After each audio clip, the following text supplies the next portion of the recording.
Muchísimas gracias por vivir y hasta por existir. Y si os parece, bueno, vamos a ir empezando un poco con el protocolo, avisaros a todos y todas que vamos a grabar la sesión. Em, Durante la sesión, ahora explico en un segundito cómo lo vamos a organizar, pero sí que podéis, obviamente estáis muteados y podéis lanzar vuestras preguntas a través del chat. Y yo, que bueno, soy un poco torpe, pero intentaré responderlas o pasarlas a Itziar y Susana, bueno, cuando pueda, ¿no? Cuando considere que es la mejor opción. Sobre todo habrá un momento en el medio de la sesión y al terminar también pues abriremos un turno amplio de preguntas y espero que os apetezca preguntar y colaborar. Bien, pues sin más, lo dicho, pues repetimos las gracias por haber venido y por haberos interesado por este evento. Y hoy, bueno, primero os cuento un poquito lo que tenemos en agenda y luego os cuento quiénes somos. Hoy vamos a hablar de e-commerce, ¿sí? Pero vamos a hablar del e-commerce dentro de la estrategia de negocio. En la primera parte, Susana va a hacer un contexto de mercado y también va a poner algunas cifras, ¿no? en contexto, ¿no? Porque estamos bastante acostumbrados a escuchar muchas cifras y fuera de contexto, entonces esto pues nos despista, ¿no? Nos despista un poco, ¿no? Y, bueno, a partir de ahí vamos a hablar de cómo puede y cómo debe integrarse el e-commerce dentro de la estrategia de negocio. Y también vamos a hablar de varios casos, algunos que conocemos de primera mano y otros que hemos visto por internet, ¿no? De estos que nos gustan también, eh, de gente que lo hace bien, gente que lo hace regular y gente que lo intenta. Así que bueno, con todo esto, el cierre lo tenemos previsto para las 11:30, que ya vais a poder estar ahí carburando a tope. Y, y sin más, insisto, preguntas a través del chat. Eh, vale, primera pregunta, muy buena. John, sí, habrá una grabación y os la enviaremos. Así que bueno, a veces pues bueno, tenéis que salir antes o hay gente que no puede asistir, entonces os enviaremos la grabación. Eh, bueno, ¿quiénes estamos aquí? ¿Vale? Por un lado, Susana, que va a llevar la presentación al principio y también la presentación. Buenos días. También la presentación bueno, la que os vamos a mostrar, a ver qué tal lo hacemos. Susana Quiñones, es consultora especializada en estrategia de negocio y consejera independiente, también consejera con nosotros en Lines.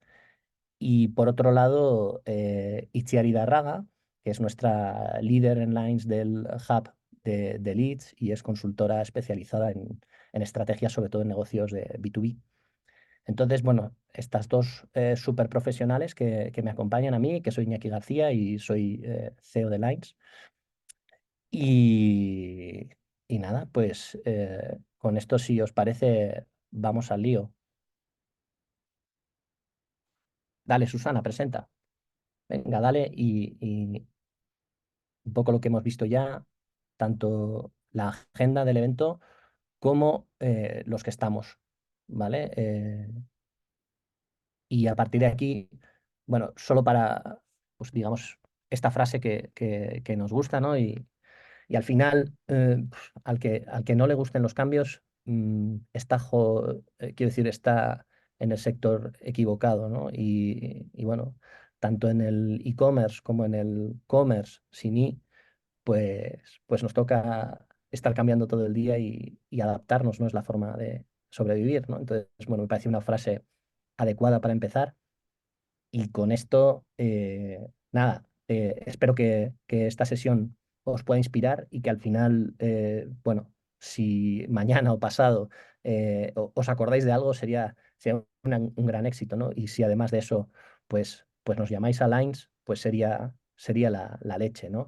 Entonces, un segundo solo de anuncio de Lines. Lines es una consultora de negocio cuyo propósito es empujar los negocios de sus clientes y desarrollar el talento. Y bueno, para eso nos basamos en la estrategia de negocio, hacemos ejecución en base a datos y también formamos, ¿no? Formamos a nuestros clientes y formamos a nuestros equipos. Y con esto doy paso a Susana que empiece con la presentación. Muchas gracias por venir y espero que os guste. Muy bien, gracias, Iñaki. Se me oye bien, ¿no? Perfecto. De acuerdo. Bueno, pues gracias, como dice Iñaki, por estar aquí con nosotros compartiendo esta mañana. Por mi parte, voy a empezar ya yendo directamente un poco al grano. Voy a empezar a hablaros un poco de la parte del e-commerce, dentro de qué contexto vamos a hablar hoy de toda esta parte de comercio electrónico y qué retos tenemos sobre la mesa.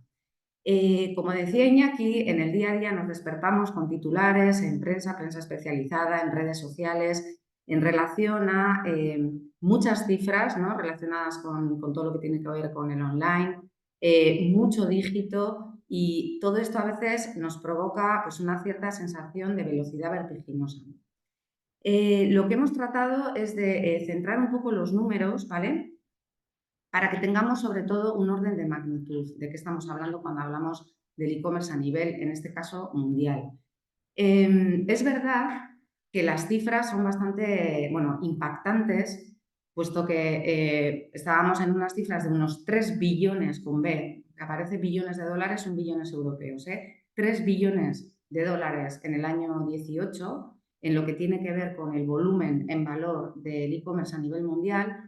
Y bueno, evidentemente, todo lo que ha tenido que ver con la pandemia, sabéis que ha hecho bueno, pues un impulso enorme. Es verdad que el año 21 también siguió siendo un año de muchísimo crecimiento. Esto a veces en algunos sectores nos hizo pensar que era un crecimiento que iba a ir, pues eso, ¿no?, a doble dígito durante mucho tiempo. Es verdad que se ha estabilizado, pero también es verdad que si miramos los números, en poco menos de 10 años estaremos pasando, pues, de 3 a 8 billones, o sea, se estará multiplicando por 2,5 aproximadamente. Esto que ya es, bueno, son cifras bastante interesantes. Cuando le introducimos la parte del B2B, nos damos cuenta de que, vamos a decir que solo estábamos viendo con la parte de B2C la punta del iceberg.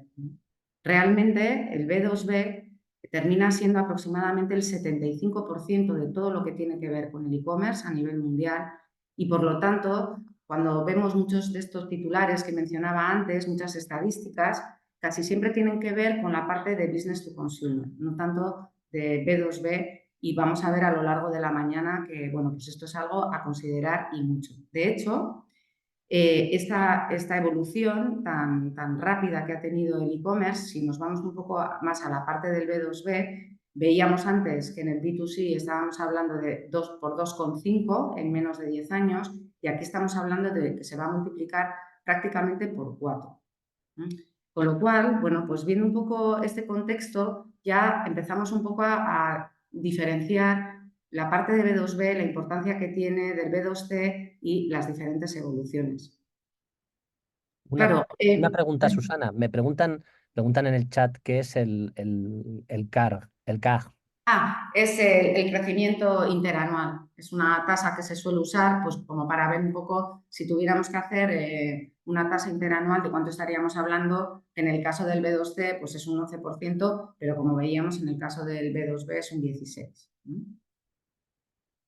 Bien, entonces, claro, alguien puede decir, bueno, todo esto realmente ¿a qué atiende?, ¿no? Porque es verdad que estamos, bueno, pues en un lugar del mundo, y lo primero que nos gustaría clarificar es que hay una parte que tiene que ver con el B2B, como veíamos, de la cuota de penetración del e-commerce, que es algo superior a la del B2C, puesto que a nivel mundial sería un 31%, mientras que el B2C sería un 20%, pero lo primero que tenemos que matizar es que evidentemente esto digamos que la guerra va por barrios, ¿no? Si se permite la expresión. Depende del continente en el que estemos, la cuota de penetración del e-commerce es muy diferente.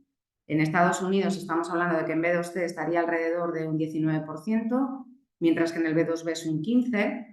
En Europa, considerando toda Europa, no solo la Comunidad Económica Europea, estaríamos hablando de un 7% en B2C y de un 12% en B2B, pero claro, cuando nos vamos más hacia Asia, principalmente China o incluso en la parte de B2B Asia-Pacífico, estamos hablando de que el e-commerce representa un 47% del total del comercio en B2C y el 78%, puesto que aquí tenemos gran parte de los países productores a nivel mundial. Por lo tanto, aquí ya vemos que hay una diferencia bastante importante. De hecho, esta suma de volúmenes en realidad es muy heterogénea y por eso también conviene. Vemos estas cifras grandilocuentes, pero es verdad que cuando vemos en B2C cuál es el porcentaje de comercio que se realiza online en China, estamos hablando de casi el 60%. Esto, bueno, tiene mucho que ver con la conectividad dentro de China, cómo se han ido desarrollando las tecnologías y, desde luego, con una voluntad férrea por parte del gobierno chino de, bueno, pues liderar, ¿no? todo esto. De hecho, bueno, el CEO de Alibaba le he oído alguna vez decir que es que el online en China no es una forma de comprar, es una forma de vivir, de existir. Después, y con bastante diferencia, vendría Gran Bretaña con un 30% de cuota de penetración. Un poco más abajo estaría Estados Unidos, que ya hemos visto en el gráfico anterior que está alrededor del 20%, y lo que es la Europa de los 5, pues estamos ya más cerca del 12% que de un 20% que, como decíamos, tiene Estados Unidos. Por lo tanto, aquí ya hay una gran heterogeneidad. Si además esto lo vemos por sectores, en lo que tiene que ver con el B2C, pues claro, hay una diferencia también enorme. La penetración del e-commerce en un sector como el de los libros puede ser del 70-75%. En el caso de la moda, sabéis que ahora mismo en España, por ejemplo, estamos alrededor del 21%, pero claro, si nos vamos a sectores como puede ser alimentación, pues no pasa del 3%. Por lo tanto, cuando vemos estos datos acumulados, conglomerados, pues conviene matizar mucho tanto a nivel geográfico como a nivel de sector.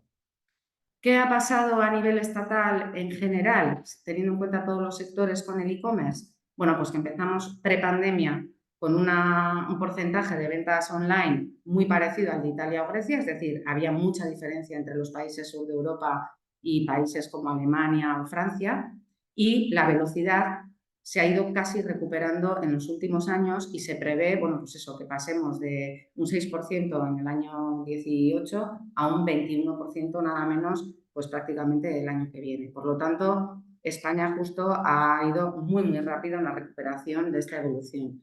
Y en lo que tiene que ver con B2B, estamos ya de saque mejor posicionados, más cerca de países como Francia, como Alemania, que de países, como decía antes, pues eso, ¿no? Como Italia o incluso Turquía, que están bastante por debajo.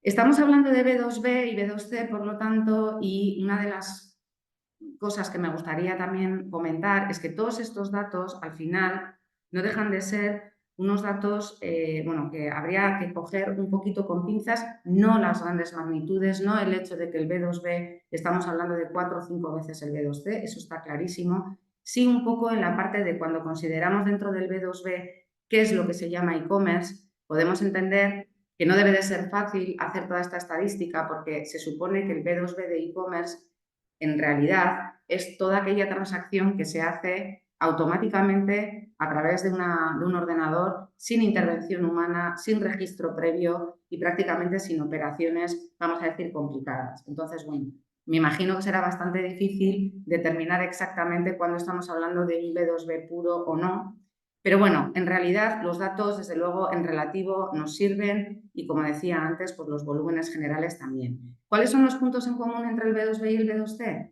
Bueno, pues es evidente que al final lo que busca cualquiera de estos clientes, sea una persona física o una persona jurídica, es comprar cualquier cosa en cualquier momento desde cualquier lugar. Y también el otro punto en común, que a veces no lo vemos tan claro, tiene mucho que ver con la fase de buscar, buscador y comparador de precios. Y luego, evidentemente, pues hay bastantes diferencias que tienen que ver pues, con la facilidad o no de poder fijar un precio o sencillamente con la recurrencia de los pedidos. Si tuviéramos que definir exactamente qué es lo que bajo nuestro criterio separa más, ¿no? La parte de B2C de la de B2B nos parece que tiene mucho que ver con la complejidad del producto y la complejidad del pricing. Así tendríamos, bueno, pues en un gráfico que dispersas estos dos ejes, tendríamos en la parte baja pues un minorista B2C que al final se va a dirigir a un mercado pues, más mainstream, más masivo, con unos precios transparentes, aunque aquí también podríamos matizar muchas cosas de segmentación, pero con unos precios que en general son bastante claros y bastante uniformes. Después subiríamos un poco en dificultad a la parte de wholesale, sobre todo por lo que tiene que ver con todo el tratamiento logístico. Cualquiera de vosotros que esté alternando B2C y B2B sabe perfectamente de qué estamos hablando con la unidad logística, que es distinta. Y después ya estarían en la parte más arriba del gráfico y en la mayor diferenciación, pues todos aquellos que estéis en el sector industrial, porque evidentemente el producto normalmente suele ser más ad hoc, hay que adaptarse bastante más a los pedidos de los clientes, aunque también puede haber, evidentemente, producto en stock, pero vamos a decir que todo se complica más. A nosotros esto sería un poco las mayores diferencias, ¿no?, entre el B2B y el B2C. Bien, aquí me gustaría un poco poner el acento en una parte que es más semántica, pero que también nos parece que tiene bastante importancia. Hablamos en algunos casos de e-commerce, otras veces hablamos de business to business, es decir, hablamos a veces de comercio, otras hablamos de negocio y otras hablamos también, otra palabra pues, muy utilizada y casi mal utilizada es digital, ¿no? Entonces, esto ya es bastante sintomático de que a la hora de bueno, enfocar toda la parte que tiene que ver con el comercio electrónico, estamos mezclando muchas cosas. Es verdad que bueno, el comercio es un tipo de negocio, pero no todos los negocios son comercio, evidentemente, y que cuando hablamos de digital, muchas veces de lo que estamos hablando enseguida es de negocio digital, como si digital ya automáticamente aportase negocio per se, ¿no? Entonces, me parece que esta semántica es importante. Vamos a hablar después mucho más de negocio que de comercio. Y en lo que tiene que ver con digital, nos gustaría un poco ahora detenernos en lo que tiene que ver con la tecnología, más que con la parte de negocio. Bueno, la tecnología, al final, estamos siendo testigos de la cuarta revolución industrial, que viene desde el 2014. Ya veníamos de una revolución bastante marcada desde los años 70 con todo lo que tenía que ver con computación, con velocidad de análisis de datos y, evidentemente, con conectividad. Y ahora estamos en una que tiene algo muy diferente porque es mucho más rápida, el ámbito es absolutamente universal y la escala también al final afecta a prácticamente todos los sectores. ¿Cuál es la característica de esta revolución? Pues que se habla de sistemas ciberfísicos, que no es otra cosa que ya tenemos, bueno, pues a los robots conviviendo con nosotros, ¿no? Y siempre a veces intentamos pensar en un robot con forma humanoide, al final tenemos los drones, tenemos ahora mismo ordenadores que ayudan a operar a nivel de cirugía y, por supuesto, tenemos bots, chatbots y tenemos mucha convivencia, ¿no?, con este tipo de tecnología. Pero lo más significativo de este avance, de esta revolución, sin duda ha sido el cliente. A día de hoy, el 65% de la población mundial está utilizando Internet, una media de 7 horas al día. Esto cualquiera de nosotros diría que es imposible, pero las medias alguien las sube. Y luego, bueno, pues evidentemente hay que decir de las redes sociales que han cambiado totalmente nuestro estilo de comunicarnos, de relacionarnos con ya pues, todos esos millones que veis ahí de suscriptores y pues simplemente destacar, por ejemplo, uno de los más recientes que es el ChatGPT en su versión más sencilla, que ahora mismo ya tiene 1.500 millones de usuarios a nivel mensual. ¿Qué ha pasado con esta revolución y con esta digitalización del cliente? Bueno, pues todos estos avances son absolutamente disruptivos, como decíamos, hay unos avances en todo lo que tiene que ver con la analítica, en todo lo que tiene que ver con la conectividad, las máquinas ya conviven con los seres humanos, inteligencia artificial, bueno, qué decir, porque ahora es el hype, ¿no? Y también no olvidemos la ingeniería avanzada, todo lo que tiene que ver con impresoras 3D y sobre todo con la parte de la nanotecnología, que es lo que va a revolucionar tanto la medicina como temas de medio ambiente. Por ahí todavía en los próximos años vamos a ver cosas increíbles a nivel de avances, ¿no? Claro, todos estos avances tecnológicos han provocado que tenemos frente a nosotros un nuevo consumidor. Es un nuevo consumidor que de repente tiene acceso a todo tipo de producto a cualquier hora, está absolutamente empoderado porque se ha dado cuenta de que ya no es una estrategia de push, es una estrategia donde el cliente valora, opina, decide a través de las redes sociales, y lo más importante de todo es que nos hemos acostumbrado a tener todo a un clic, pero también nos estamos acostumbrando y pedimos a estar satisfechos de forma inmediata. Eso cambia totalmente el paradigma de relación con las empresas y con las marcas. Entonces, estos dos ejes, digamos que comprimen a nosotras, pobres organizaciones en transformación. ¿Y por qué? Porque, claro, nos encontramos en las empresas con unos gaps en habilidades muy importantes, es decir, no tenemos suficiente gente formada a nivel tecnológico ni de todos estos cambios en las empresas. De hecho, luego hablaremos de esto también, pero los que están formados necesitan un update constante. De hecho, el Foro Económico Mundial dice que el 25% de los puestos de trabajo de aquí al 2030 van a cambiar.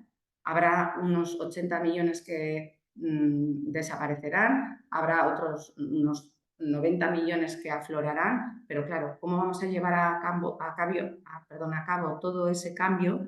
Pues bueno, tiene su miga, ¿no?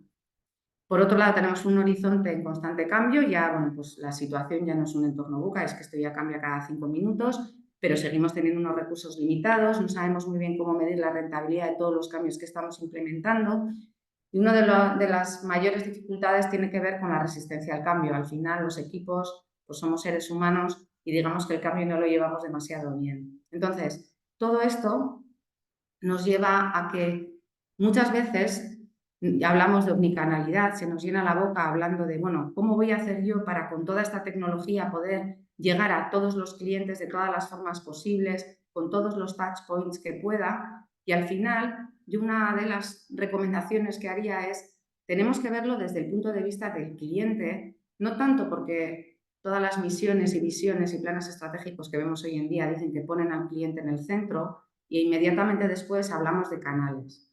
Entonces, yo creo que una de las maneras es mentalmente pensar en la omniexperiencia, es decir, claro que tengo que llegar a este cliente por muchas vías posibles, claro que quiero ser excelente en todos estos canales, pero muchas veces el cliente, más que esperar esta excelencia 360, sobre todo está demandando una coherencia, que muchas veces nos falta en el desarrollo de los diferentes canales o formas de encontrarnos con el cliente. De hecho, un tema que me parece bastante interesante, porque cuando nos habla de e-commerce parece que pues, toda la parte de online ha venido a fagocitar, ¿no?, otro tipo de canales. Me parece muy interesante un estudio que se ha hecho por parte de Nielsen recientemente, creo que fue el año pasado en España, donde de lo que se habla es de que cuando se hace encuestas a los internautas que están comprando a nivel doméstico, lo que nos están diciendo es que el 62% tienen un comportamiento de omniexperiencia, es decir, compran tanto online como en tiendas físicas. Hay un 22% aproximadamente que compra principalmente en tiendas físicas y hay un 16%, creo que es lo que quedaría hasta el 100%, que principalmente compra online.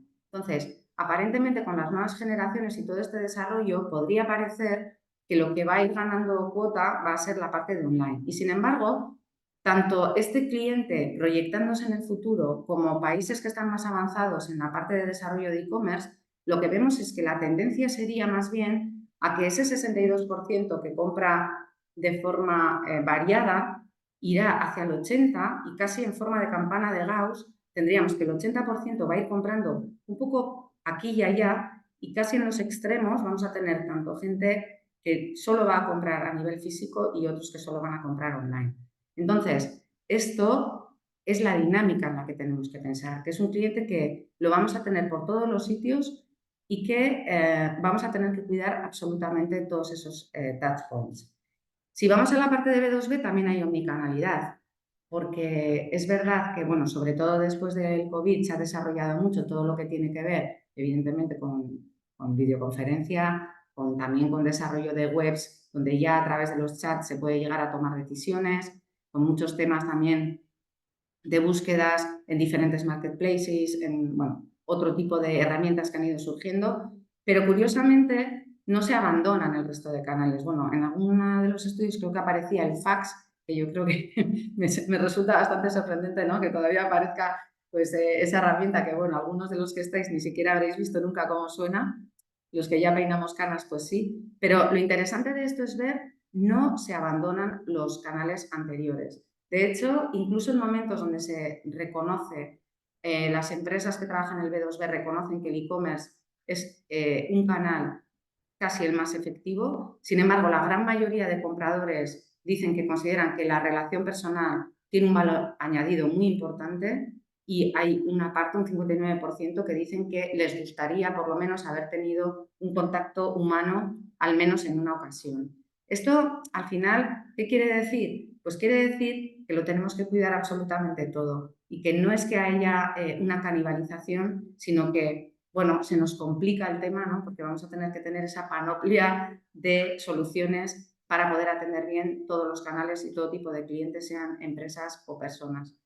Y aquí, bueno, pues eso, una cita que nos parecía interesante de Ian Schaffer, que es una persona que sabe mucho de todo lo que tiene que ver con cliente y sobre todo en temas de entretenimiento y que nos dice que claramente el cliente está yendo a toda velocidad y que si no conseguimos atrapar, ¿no? y estar en línea con él, pues vamos a tener ciertas dificultades en general.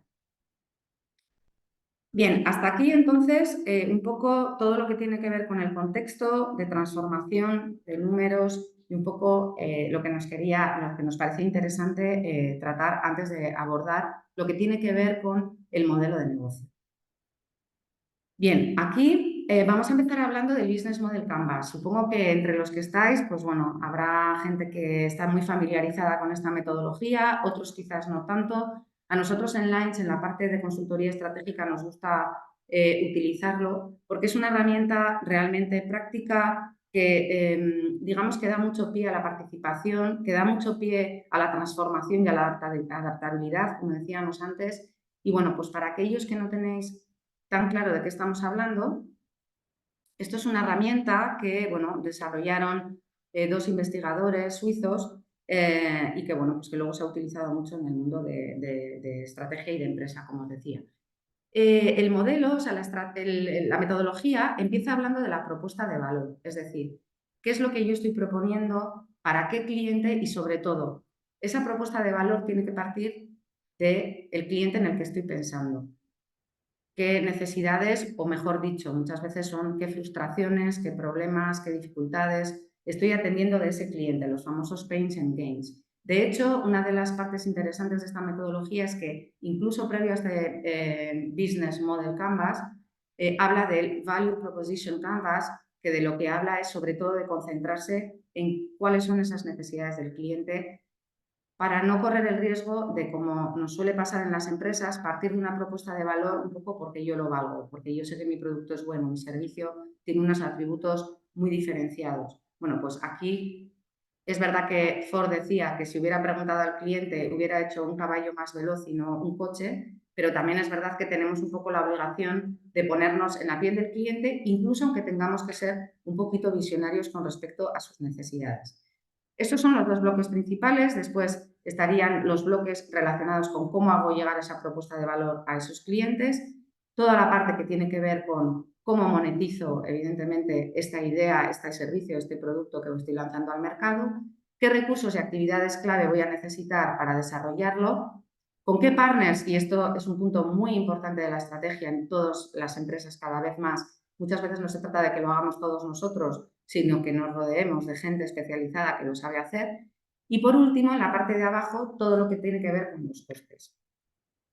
Analizar todos estos bloques, si bien, bueno, no es la panacea, a nosotros nos gusta porque, como decíamos, terminamos pensando en qué es lo que estamos aportando, a quién le estamos llevando esta propuesta de valor, cómo lo vamos a hacer y, sobre todo, cuánto nos va a costar y cuánto nos va a aportar, ¿no? Entonces, es una forma muy visual de conseguir ver todas las partes de una empresa, de analizar, bueno, pues todos los puntos de vista. De hecho, perdón, aquí, bueno, se suele decir que de la mitad para la derecha se puede parecer al hemisferio cerebral derecho, ¿no? Pues sería un poco todo lo que tiene que ver más con creatividad, intuición, corazón, y toda la parte de la izquierda es toda la parte que tiene que ver, bueno, pues más con la lógica, con las matemáticas, con el proceso, con el rigor, ¿no? Entonces nos ayuda un poco a ver incluso todas las tipologías de equipos que tenemos en las compañías. Ahí lo hemos pintado en 2 dimensiones. En realidad, el modelo parte de un tridimensional. Lo tenemos que ver como bloques que son casi como piezas de puzzle que encajan y que nos ayudan a tener esa visión pues, sistémica, holística y no funcional, más departamental, más, vamos a decir, bueno, pues troceando lo que es la propia empresa. Partiendo entonces de esta metodología, cuando estábamos hablando antes de e-commerce, ¿qué nos ha pasado en general cuando hemos ido a desarrollar tanto en B2B como en B2C? Bueno, pues hemos empezado casi siempre por este bloque. Yo al menos es lo que he hecho cuando he estado en puestos ejecutivos. Supongo que muchos os sentiréis también identificados, ¿no? ¿Por qué? Pues porque lo primero que hemos visto es, bueno, a mí esto del e-commerce, ¿qué me va a aportar? ¿No? Casi como diciendo, es una nueva línea de arriba de la cuenta de explotación, es una nueva fuente de ingresos, no me he planteado analizar el resto de bloques, sino me he planteado que esto es un poco, ¿no? Pues algo complementario, suplementario a mi modelo de negocio recurrente. Claro, cuando no analizamos si verdaderamente estamos haciendo una nueva propuesta de valor o no, no estamos analizando el resto de bloques, lo que nos ha pasado en muchos casos, que sería un poco, quizás la fuente de ingresos fue más al inicio, ¿no? Pues en los años 2000, cuando empezó toda la tecnología de Internet, y ahora estamos más en el otro lado, ¿no? Que es cuánto me está costando. ¿Por qué? Pues porque es verdad que la propia estructura de costes, si bien antes nos parecía que no existía y esto era una falacia, yo recuerdo la primera vez que lanzamos en retail una tienda online, era como, bueno, esto es la gallina de los huevos de oro, verdaderamente. Consigues captar clientes, toda tu cadena de valor la tienes montada, todo tu stock lo tienes y prácticamente lo único que tienes que hacer es, bueno, pues buscar un buen logístico para que sirva ese producto, ¿no? Ahora, después de todos los años que han transcurrido y después de las idas y venidas que hemos tenido en relación al e-commerce, ahora estamos un poco en el lado opuesto, ¿no? Que es, al final, la captación cada vez es más cara, ¿qué deciros de no tiene nada que ver si tenéis un ticket medio alto o bajo, no tiene nada que ver si tenéis un nivel de devoluciones del 2% o del 30%, como en algunos sectores. Evidentemente esto se ha complicado mucho, más allá de lo que hemos hablado de todo lo que tiene que ver con la formación. Y además, hay un elemento que molesta bastante en general, porque hoy por hoy el e-commerce todavía es muy sensible a temas de precio, ¿no? Es decir, ahí hay una sensibilidad que todavía encima nos hace temer un poco más por nuestros márgenes. Esto, bueno, es mi punto de vista personal, yo creo que tiene muchísimo que ver con cómo se ha ido desarrollando el e-commerce, porque si os dais cuenta, al final, a nivel de experiencia cliente, bueno, no creo que nadie hoy en día pues haga una transacción por internet y eso le llene de satisfacción y se lleve una sensación emocional increíble, ¿no? Probablemente esto dentro de 2 días cambie y a lo mejor tendremos pues, las famosas gafas, tendremos el metaverso o tendremos unas experiencias radicalmente diferentes, pero hoy por hoy es verdad que yo creo que esta parte de sensibilidad del precio viene a compensar un poquito que al final la parte de internet no deja de ser fría y todavía un poquito deficitaria en ese sentido. Y al final, volviendo un poco al Business Canvas, ni es la fuente de ingresos, ni son solo los costes. Además de ser todos los bloques, lo que tenemos que entender es que lo que ha cambiado es esto. Son los clientes los que han cambiado. Esto ya no va de quiero tener un e-commerce sí o no y cómo hago una cuenta de explotación ex profeso. Esto va de el cliente ha cambiado, el cliente nos está exigiendo estar y casi diríamos que tenemos la obligación de tener esta parte desarrollada. Otra cosa distinta es que esta parte la estemos desarrollando como un negocio spin-off, la estemos desarrollando como un negocio donde queremos ver y medir la rentabilidad absoluta como cualquier otro de los que estamos ahora mismo gestionando. Y esto es un poco también el error. Ahí también, bueno, yo diría, los que tenemos esta tendencia a querer medirlo todo, por supuesto tampoco podría ser, oye, como no puedo tener una medición exacta en la cuenta de explotación, porque realmente esta digitalización y este nuevo cliente, todas estas innovaciones me están afectando a todos los bloques de mi modelo de negocio, al contrario, lo que tenemos que conseguir es medir, y medir mucho y medir cada vez más. Aquí, bueno, pues Lines nos puede aportar mucho en el sentido de hay toda una ciencia, ¿no? Hay toda una ciencia de análisis de datos y precisamente lo que tendríamos que hacer es no abandonar la idea de tener un input de rentabilidad, un input de medición, sino al contrario, desarrollar unos buenos KPIs que a veces eran cuantitativos y otras veces eran cualitativos, pero que nos hagan ver un poco cómo nos está afectando todas estas innovaciones y todos estos desarrollos de e-commerce en todos los bloques del modelo de negocio. En este caso, me gustaría también hablaros un poquito del direct to consumer, ¿no? Porque, aunque vamos a ver luego muchos ejemplos y bueno, Iñaki y Itziar nos van a hablar de cosas que nos van a ilustrar mucho, el Model Canvas creo que tiene aquí una práctica, una utilidad muy interesante. No estamos hablando de direct to consumer solamente desde el punto de vista de, oye, me quito un canal, sino muchas veces escuchamos, bueno, esto es bastante sencillo, ¿qué me aporta, ¿no?, el canal de distribución? ¿Por qué no puedo ir yo directamente al consumidor si tengo todas las herramientas? Cuando estéis pensando en un direct to consumer realmente con un modelo de negocio exprofeso, os animaríamos a hacer este análisis desde el Business Model Canvas de la A a la Z. Es decir, realmente cuando estoy diciendo que me salto un canal y voy directamente a través del e-commerce, ¿estoy aportando una propuesta de valor adicional a mi cliente? ¿Realmente este cliente es el mismo? ¿Puedo pensar que estoy dirigiéndome a otro tipo de cliente? ¿Cómo voy a conseguir fidelizar y captar a este cliente? ¿Cómo voy a compatibilizar? Porque, bueno, ahora os comentaré muy rápidamente un caso que es muy interesante, que es el de Nike, que es una marca que evidentemente todos conocéis. ¿Cómo voy a compatibilizar el anular un tipo de canal con el desarrollar uno mío propio? ¿Cómo voy a conseguir, como decíamos antes, tener talento suficiente dentro de la compañía para abordar este direct to consumer desde el punto de vista digital? ¿Cómo van a ser esos partners? ¿Cuáles son los que me van a seguir sirviendo y cuáles son los que voy a tener que buscar? Y sobre todo, en la parte de abajo, probablemente la forma de monetizar ya no sea la misma. Quizás las fuentes de ingresos pues, serán distintas, tendremos algunos temas de suscripciones o a lo mejor los costes de adquisición son los que van a ser el mayor porcentaje de mi estructura de costes o sencillamente mi equipo técnico va a tener un rol mucho más importante, ¿no?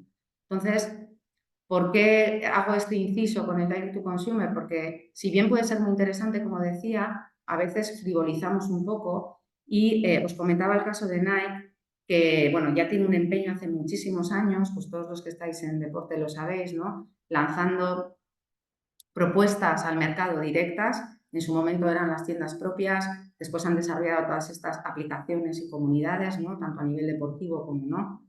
Entonces, Nike en el 2017 comenzó bueno, pues un plan muy agresivo de ir directo al consumidor. Es más, ellos teniendo 30.000 distribuidores en el mundo, dijeron que se querían quedar solamente con 40. Es decir, su filosofía era: yo solo quiero quedarme con un distribuidor que no solo sea capaz de poner a nivel físico o geográfico mi propuesta de valor en el cliente, sino quiero alguien que realmente refuerce mi posicionamiento de marca. Bueno, pues después de invertir mucho, teniendo una idea muy clara de que el e-commerce para ellos, por supuesto, es un negocio, pero también ayuda muchísimo a cosas como el desarrollo de producto, como a tener el input de toda esa gente que está en las redes sociales, qué les puede aportar de información para desarrollar otros servicios, otros productos. Al final, hoy en día tienen un 42% de porcentaje de direct to consumer en sus números, que es enorme en comparación con lo que tenían hace 15 años, ¿de acuerdo? Pero es verdad que en toda la parte de la distribución han tenido sus idas y sus venidas. Es decir, no es tan sencillo, hay que tratar de que todo la parte holística conviva y, como decíamos antes, pues bueno, realmente se puede intentar hacer bien en todo, pero hay que pensar que el cliente nos está demandando estar y poder suministrarse o recibir el servicio desde un montón de sitios, ¿vale? Entonces, bueno, en principio te doy la palabra, Iñaki, porque creo que tú ibas a seguir desarrollando un poquito más sobre esta parte del business model, ¿no? Sí, gracias Susana. Súper interesante. Bueno, estaba preguntando en el chat si alguien tenía alguna pregunta y parece que no. Bueno, pero os animo a que preguntéis alguna cosa a Susana en este punto mientras hacemos un poco el cambio de presentaciones y demás. Y a mí sí me gustaría preguntarte una cosa, Susana, y es que, bueno, realmente, siguiendo un poco el hilo, ¿no?, de lo que has explicado, eh, el cliente adopta la tecnología más rápido que las empresas, entonces el cliente también se vuelve más importante, más exigente y digamos que empieza a tomar mucha más importancia dentro del Business Model Canvas, ¿no? Pero también esas relaciones con el cliente, ¿no te parece que hasta hace poco eran como demasiado sencillas? O sea, era muy fácil dirigirse y orientarse a todos los clientes y ahora se ha complicado mucho y luego también lo que has explicado, ¿no? De la parte de canales, ¿no? Que antes probablemente manejando un par de canales bien, pues ya lo teníamos, pero ahora se nos complica, ¿no? Entonces, un poco cómo ves esto, sobre todo en la parte de relaciones con clientes. Sí, bueno, el cliente, hablando de relación, es que lo que tenemos que partir es de la base que antes nos veíamos casi nosotros liderando la relación, ¿no? O sea, había una relación con unas fuerzas de poder que basculaban casi siempre hacia la marca, ¿no? Bueno, era algo así como si yo insisto, ¿no? Pues eso, toda la parte del marketing, pues el inbound y el outbound, ¿no? Pues ha sido pues un cambio muy importante, ¿no? Antes casi era, bueno, pues yo ya le voy a explicar al cliente lo que tiene que comprar. Claro, ¿qué pasa? La gran diferencia es que de repente el cliente al principio ve que empieza a cobrar protagonismo, pero es que ahora ya, aunque nosotros, como decía antes, decimos que le ponemos en el centro y no siempre es del todo cierto, él desde luego sí se ve en el centro. Entonces, ¿esto en qué sentido cambia la relación? Pues cambia que ya no estamos hablando de transacción, estamos hablando de emoción, estamos hablando de satisfacción a unos niveles, como decíamos, que tenemos que estar siendo excelentes tanto y eficientes en todas las partes, es decir, tanto cuando yo contacto con el cliente desde un punto de vista absolutamente neutro o cuando es una persona la que está trasladando la parte de la marca. Y como decía antes, a mí me parece que en esa relación, tanto en la parte de canales como cómo me dirijo y cómo me relaciono con él, creo que es muy importante tener en cuenta esa coherencia. Muchas veces, bueno, había un ejemplo, ¿no? Con un tema de seguros, ¿no? Donde decían, bueno, al final, pues en una empresa de seguros, imaginaros, ¿no? Pues, espero que no, pero bueno, tenéis un golpe en el coche, vamos a pensar que no es un gran accidente, pero que, bueno, habéis tenido un percance, bueno, pues muchas veces, creo que de hecho se estimaba como unas 5 o 6 veces de contacto del el asegurado con la compañía, de veces que tienes que contactar con diferentes departamentos, sea en el mismo momento del accidente, sea después. Entonces, claro, al final, lo que decía un poco, me acuerdo de este estudio, era que cada canal, es decir, por un lado se medía y decía, bueno, pues Customer Service por un lado, pues el departamento de incidencias por el otro, el departamento de fidelización. Al final medían y decían, bueno, tenemos un nivel de incidencias de un 5% de clientes insatisfechos. Vamos a decir que de media en el 95% nuestros clientes están satisfechos. Cuando no es verdad, porque al final ese cliente que va pasando por, depende de qué incidencias, puede estar al final en prácticamente pues, en el 25% de las veces está teniendo problemas en el contacto, porque evidentemente esos contactos no son aislados, sino que es una secuencia detrás de la otra. Y esto el cliente no lo perdona.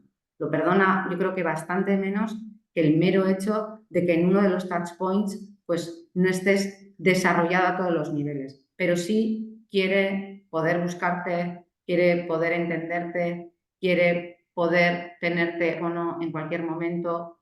Si en un momento dado quiere que no le molestes y simplemente quiere chatear para, bueno, pues profundizar en algún tipo de compra, lo quiere, pero si va a la tienda o pide asistencia personal, quiere tener un trato absolutamente exquisito. Es decir, nos solicita que tengamos un nuevo prisma. O sea, esto no tiene nada que ver con tener más formas de crecer, que también, no solo tiene que ver con ver ese modelo de negocio, sino como decía en la slide anterior, el cliente es un elemento que ha cambiado radicalmente, ¿no?, en las relaciones con las marcas y con las empresas. Y los canales lo mismo, porque por ende hablamos de canal, pero muchas veces también, claro, los canales ya son muy líquidos, ¿no? Es decir, De hecho, yo recuerdo cuando empezamos con las tiendas online, ¿no? Al principio era todo hablar de marca, quiénes somos y muy poco de producto, que no se notase que lo que queríamos era vender.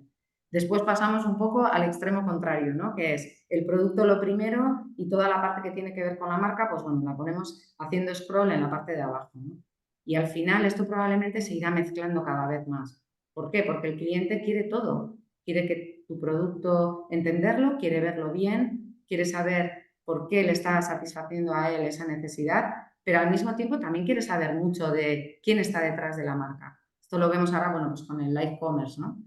Que bueno, luego eso tampoco nos da tiempo a hablar de todo, pero claro, el e-commerce, ahora ya tenemos live commerce, social commerce, m-commerce, quick commerce, o sea, es decir, tenemos todas las variantes. ¿Por qué? Porque el cliente nos lo está demandando. Vale, tienes ahí algunas preguntas más, ¿eh? Por un lado, Leire pregunta, has comentado que el e-commerce, la relación es más fría a través del e-commerce. ¿Qué diferencias destacables podría haber entre B2C y B2B? Em, Luego, otra, además de la que algo sabemos, que es qué claves de futuro ves para que suba la cuota de venta en supermercados, en e-commerce de supermercados versus tienda física. Eh, bueno, ¿qué te parecen estas dos? Pues empezando por la segunda, ¿qué podemos hacer? Bueno, todo lo que tiene que ver con supermercados, bueno, en el caso concreto decía, ¿no? Pues la cuota evidentemente es más baja, aunque es verdad que, bueno, va evolucionando. Yo creo que aquí hay un elemento que es muy interesante, que esto se irá desarrollando en la medida también en que los grandes players del sector desarrollen mucho esta parte del e-commerce. Evidentemente, también, como os decía antes, yo creo que la tienda siempre estará, como os he comentado, el canal irá creciendo, pero junto con canal e-commerce, junto con la parte física, o sea, es decir, habrá esa experiencia por parte del cliente. Y yo creo que hemos asistido a un gran desarrollo del e-commerce, sobre todo por las plataformas más conocidas, bueno, pues principalmente Amazon, y ahora cada vez hay más marketplaces, etcétera. Pero yo creo que esto se va a desarrollar mucho cuando, como decía, los players del propio sector quieran de verdad invertir en ello y desarrollar y tener en cuenta pues, esta parte más sistémica. ¿Por qué lo creo así? Bueno, pues porque evidentemente hay muchos retos que sobrepasar todavía. En el caso de la alimentación, uno de los más importantes es precisamente la parte logística, porque bueno, realmente para rentabilizar con depende qué medio estas compras cada vez es más difícil. Además, bueno, pues justo estamos en una zona geográfica, como decíamos antes, donde a nivel urbanístico, etcétera, no es lo más sencillo, ¿no? Pues servir a particulares. Pero incluso Amazon, incluso en Estados Unidos, donde tiene una cuota bastante importante en food, eh, tiene, vamos a decir, calculado que hay que tener una compra de $100 para poder rentabilizar un servicio a domicilio. Entonces, bueno, esto es un ticket muy alto, lo cual quiere decir que muchas de las cosas que vemos de Amazon Food, etc., pues son deficitarias, ¿no? Entonces, claro, ¿cómo podemos acompasarlo? Pues bueno, yo creo que los verdaderos especialistas son los que van a conseguir desarrollar, porque además lo van a hacer de manera holística junto con la tienda y encontrarán. Hemos visto ya cosas, pues por ejemplo en moda, ¿no? Pues para el propio Inditex, lo que tiene que ver con devoluciones hay pasos atrás, porque bueno, era un poco insostenible. Si os fijáis cómo convive la tienda con la recogida del producto, pues es una oportunidad también, ¿no? Para captar al cliente. Y yo creo que la evolución vendrá más de ahí que de la tecnología o que de estas plataformas que lo desarrollan. Y con respecto a lo de que el B2B es más, a ver, no sé si me ha entendido, me he explicado bien, con la parte de que el online es más frío. Creo que, aunque vamos avanzando, todavía hay un salto cualitativo enorme por vivir en todo lo que tiene que ver con e-commerce relacionado con cómo interactuamos con las pantallas, ¿no? Al final, bueno, yo hablaba en la parte de consumidor, pues es verdad que también depende mucho del producto, porque al final, si ponemos de nuevo el ejemplo de los libros, es una cuota de penetración enorme. ¿Por qué? Porque depende de qué tipo de libro, depende de qué tipo de producto, nos va fenomenal el poder hacer un clic y casi, bueno, sin tener que meter ni la tarjeta ni nada, lo tengo mañana por la mañana en mi casa, que es verdad que quita esa experiencia del librero cuando nos está recomendando una novela para vacaciones y eso, bueno, pues habría mucho de qué hablar. Pero yo voy más un poco en la parte de un producto o un servicio emocional. Realmente el e-commerce hoy por hoy, pues yo creo que está a años luz de la parte física. Que, como digo, puede ser algo disruptivo porque, bueno, estas disrupciones precisamente de las que hablábamos antes, muchas veces vienen de la noche al día. Los smartphones en España, en el año 2015, el 93% de todos aquellos que tenían un teléfono era un smartphone. O sea, es decir, fue una penetración rapidísima y se colocó como uno de los líderes en Europa en cuanto a telefonía móvil, ¿no? Entonces, yo creo que todo aquello que tenga que ver más con la emoción, con la satisfacción, bueno, al final esa parte del cerebro, pues creo que está por venir. Creo que es Vale. así. Ya, en Yo, la parte de B2B que decíais, bueno, pues en la parte de B2B yo vais a hablar luego vosotros bastante más, ¿no? Que tenéis mucha experiencia en este ámbito, pero bueno, pues al final es un poco esto, ¿no? Que no deja de haber esa sensación de que o sea, por un lado tenemos que tener un B2B en e-commerce que sea eficiente, que tenga un checkout lo menos pues, arduo posible, que sea flexible, que se parezca cada vez más al B2C, pero por otro lado ya vemos que bueno, hace falta también acompasarlo con esta parte humana que da esa tranquilidad que aparentemente, por lo menos en una primera ocasión, pues el e-commerce pues cuesta un poquito más hoy por hoy, ¿no? vale, y una última cosilla en plan rápido, porque me parece interesante que Elena dice, una buena estrategia de negocio implica indirectamente grandes gastos y excluye a pymes. No, para nada, no, claro que no. Todo lo contrario, yo creo que aquí la cuestión es más que grandes cantidades, ¿no? Es en qué voy a gastar. O sea, es decir, nosotros estamos viendo día a día pymes, grandes y no tan grandes, que han decidido lo primero lanzarse al mundo online, al mundo e-commerce, tanto en B2C como en B2B, casi, yo me atrevería a decir, sin pensarlo, porque la competencia lo tiene, porque lo tengo que tener. De lo que estamos hablando aquí es al contrario, de analizar bien cómo afecta a todos los bloques de mi modelo de negocio, en qué voy a invertir más y en qué a lo mejor no tanto o no de primeras, pero sobre todo tener como este parón, este análisis y ver verdaderamente qué me aporta y qué no me aporta. Y estamos hablando más de eso. No quiere decir para nada que no esté al alcance de muchas empresas. Yo creo que al contrario, nosotros lo que estamos aquí un poco preconizando casi es, no, lo que hace falta es pararse más a pensar, no es tan sencillo como pensar solamente en una cuenta de explotación o en un porcentaje de gasto, ¿no? Genial, pues gracias y vengas, continuamos un poco con la presentación. Que 100% de acuerdo contigo, Susana. Yo creo que el gran gasto está en el despliegue, en la implementación, y muchas veces nos tiramos a la implementación sin haber hecho esa reflexión previa, ¿no? Entonces, pues 100% de acuerdo, ¿no? Y yo el primero que he pecado de esto muchísimas veces, ¿no? Pero 100% de acuerdo en que eh, pararse a pensar y pagar por pensar es rentable y sale barato, ¿no? Vale, bueno, pues oye, cogiéndolo por donde lo dejaba un poco Susana, ¿no? Con el Business Model Canvas, al final, bueno, hemos planteado este marco, ¿no? Las cuatro fuerzas, ¿no?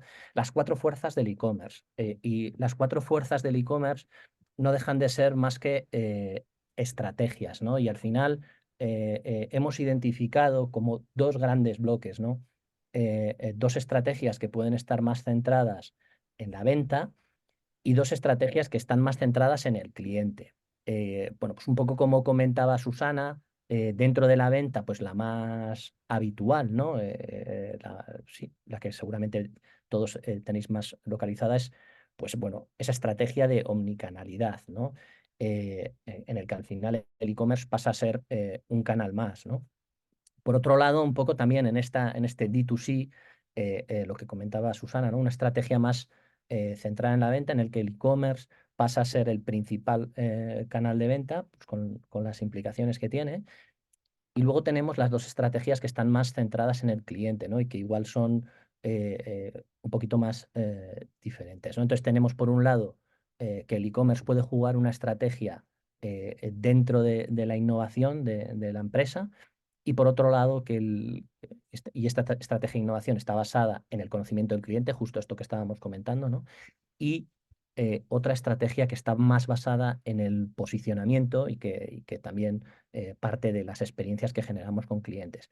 Y si os parece, pasaría a analizar cada una dentro del Business Model Canvas un poco dónde tiene impacto. Entonces, bueno, cuando hablamos de esta estrategia de innovación, que igual es un poco la más rara de todas, el objetivo que perseguimos es ese conocimiento del cliente, ¿no? Entonces, esto yo lo he visto en muchos casos, en muchas marcas o fabricantes que históricamente han vendido a través de distribución, que es un modelo perfectamente válido, ¿no? Pero que al final esto lo que ha llevado es que la distribución tiene todo ese conocimiento del cliente, pero las marcas no tienen prácticamente ningún conocimiento del cliente, ¿no? Y en ese caso tiene mucho sentido el tener un e-commerce, ¿no? Justamente para tener ese conocimiento, ¿no? Y ese contacto con el cliente de primera, ¿no? De first party, digamos, ¿no? Y al final esto nos va a dar muchos datos y nos va a permitir descubrir cosas, ¿no? Incluso pues, podernos adaptar a nuevos segmentos de clientes, incluso adaptar nuestra propuesta de valor, ¿no? Y que este e-commerce sería prácticamente una actividad clave, ¿no? Entonces, este sería el primero. El siguiente sería el que está más basado en el posicionamiento. Y en este caso, un poco lo que nosotros buscamos, el objetivo, es, oye, obtener ese posicionamiento en base a generar experiencias memorables con nuestros clientes, ¿no? Digamos que la potencia la ponemos en esta parte de relación con el cliente, ¿no? eh, Obviamente el e-commerce pasaría a ser un canal más y también puede cambiar nuestra propuesta de valor, pero sobre todo muy centrados en esas experiencias que generamos, ¿no? Y aquí se me ocurren dos casos, ¿no? Alguien que puede hacerlo mal y alguien que lo hace muy bien, ¿no? Entonces, por ejemplo, recientemente yo hice una compra en un e-commerce de una marca de lujo, ¿no? Entonces hice una compra de unas zapatillas y bueno, las quería para regalo, ¿no? Y a través del checkout las pedí para regalo. Y entonces, bueno, llegaron las zapatillas y no estaban preparadas para regalo, ¿no? Y bueno, os aseguro que cuando tú vas a la tienda física, la experiencia de esa marca es brutal, ¿no? O sea, hay más dependientes que clientes, te ofrecen champán. Yo no estoy todos los días en tiendas de lujo, ¿no? Ya me gustaría, pero os digo que la experiencia en tienda física es brutal, sobre todo cuando te vas con la bolsa, etcétera. Sin embargo, es incapaz de replicar esa experiencia en el e-commerce y lo que se está tirando piedras contra su propio posicionamiento que ha construido, ¿no? En la parte física, etcétera, ¿no? Entonces, bueno, eso sería una mala práctica, un ejemplo de mala práctica de esta estrategia de posicionamiento. Pero por otro lado, por ejemplo, lo que hace el Lego, no sé si lo conocéis, por los que tengáis críos igual lo conocéis, y es que básicamente te envía, si tú has perdido alguna pieza del Lego, te las envía, ¿no? Para que al final tú tienes ahí todo un Lego y te falta una pieza porque se ha ido bajo el sofá, no sé dónde, y puedes pedirla online y te la envía Lego, ¿no? Entonces, al final Lego es una marca que está pensando en esa experiencia que el cliente tiene, ¿no? Con tu producto, y al final Lego es el héroe de los niños y el héroe de los padres, ¿no? O sea, utiliza el e-commerce utiliza esas transacciones para reforzar su posicionamiento de marca. El siguiente sería pues bueno, digamos, un clásico, ¿no? En el que al final lo que estamos buscando es una estrategia de omnicanalidad y el objetivo es conseguir una rentabilidad global. O sea, de nada me vale tener un e-commerce si lo que estoy haciendo es tirarme piedras contra mi propio tejado, canibalización, que no me gusta mucho, o tener que bajar los precios, etcétera. No, lo que busco con el e-commerce es también obtener una rentabilidad global. Abro un nuevo canal, tengo relaciones con los clientes y es una fuente de ingresos, ¿no? Y esto puede pasarle a cualquiera que tenga tiendas físicas. Luego vamos a ver unos cuantos ejemplos, ¿vale? Ya sea una marca que tiene tiendas físicas o sea alguien que simplemente distribuye otras marcas, ¿no? Estarían mucho en esta estrategia de omnicanalidad, ¿vale? Y por último, lo que tendríamos es un poco la que comentaba Susana, ¿no? Un poco la que puede encajar más en un D2C, en el que al final la estrategia es una estrategia puramente de venta. Desde mi punto de vista, el objetivo en estos casos suele ser siempre ganar o recuperar cuota de mercado, ¿vale? Y un poco lo que decía Susana. Entonces, en estos casos, que son bastante menos habituales de lo que nos imaginamos, hay que replantearse el Canvas un poco por completo, ¿no?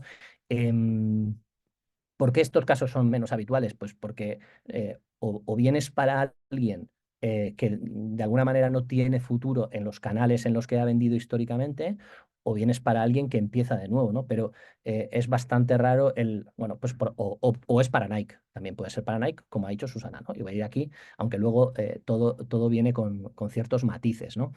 Pero desde luego, si yo voy a priorizar el canal de e-commerce directamente a mis clientes y hasta ese momento he trabajado con otros canales, pues hombre, todos sabemos cómo nos van a mirar, ¿no? Entonces, en este caso, y si tomamos esta estrategia, al final, pues bueno, pues hay que trabajar todo el Business Canvas, Model Canvas, pues con todas las casillas, ¿no?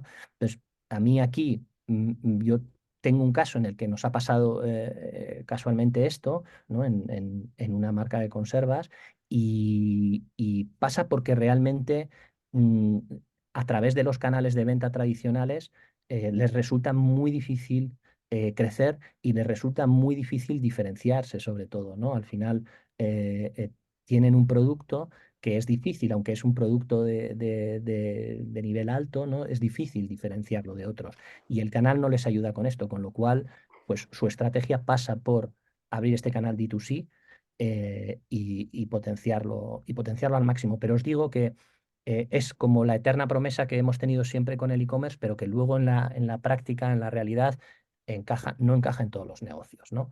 Entonces, bueno, simplemente dejar esta reflexión aquí, ¿no? Em, ¿Qué más? Pues a partir de aquí lo que vamos a ver es con Itziar algunos casos, ¿no?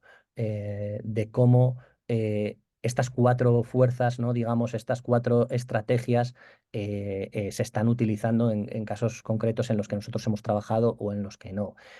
Quería decir también una cosa, que estas estrategias no son excluyentes las unas con las otras, ¿eh? O sea, siempre hay un poco de todo. O sea, normalmente cada cliente pues tendrá como una mayor intencionalidad de generar experiencias o una mayor intencionalidad de posicionarse o de vender omnicanal, ¿no? No siempre es pues amarillo o rojo o azul o verde. Siempre habrá como un arco iris, ¿no? Entonces, bueno, espero que este marco os pueda ayudar sobre todo a, oye, plantear un poco cuáles pueden ser las estrategias que le ponemos a nuestro e-commerce, también a partir de ahí, cómo vamos a hacer el despliegue y cuáles van a ser los indicadores que decíamos antes, ¿no? Porque cada estrategia tiene unos indicadores un poco diferentes para medir el éxito del e-commerce dentro de nuestra estrategia global de negocio, no simplemente como fuente de ingresos, como decía Susana, ¿no? Que también, que hay que medirlo como fuente de ingresos, pero no solamente como fuente de ingresos, ¿vale? Así que si queréis, vamos Itziar y yo a darle a los casos y luego respondo a alguna pregunta que estoy viendo por el chat, pero que no me da tiempo. Soy de un solo canal, o sea, o hablo o leo chat, pero luego leo chat y respondemos todo. Venga, se me oye bien, ¿verdad? Sí, perfecto.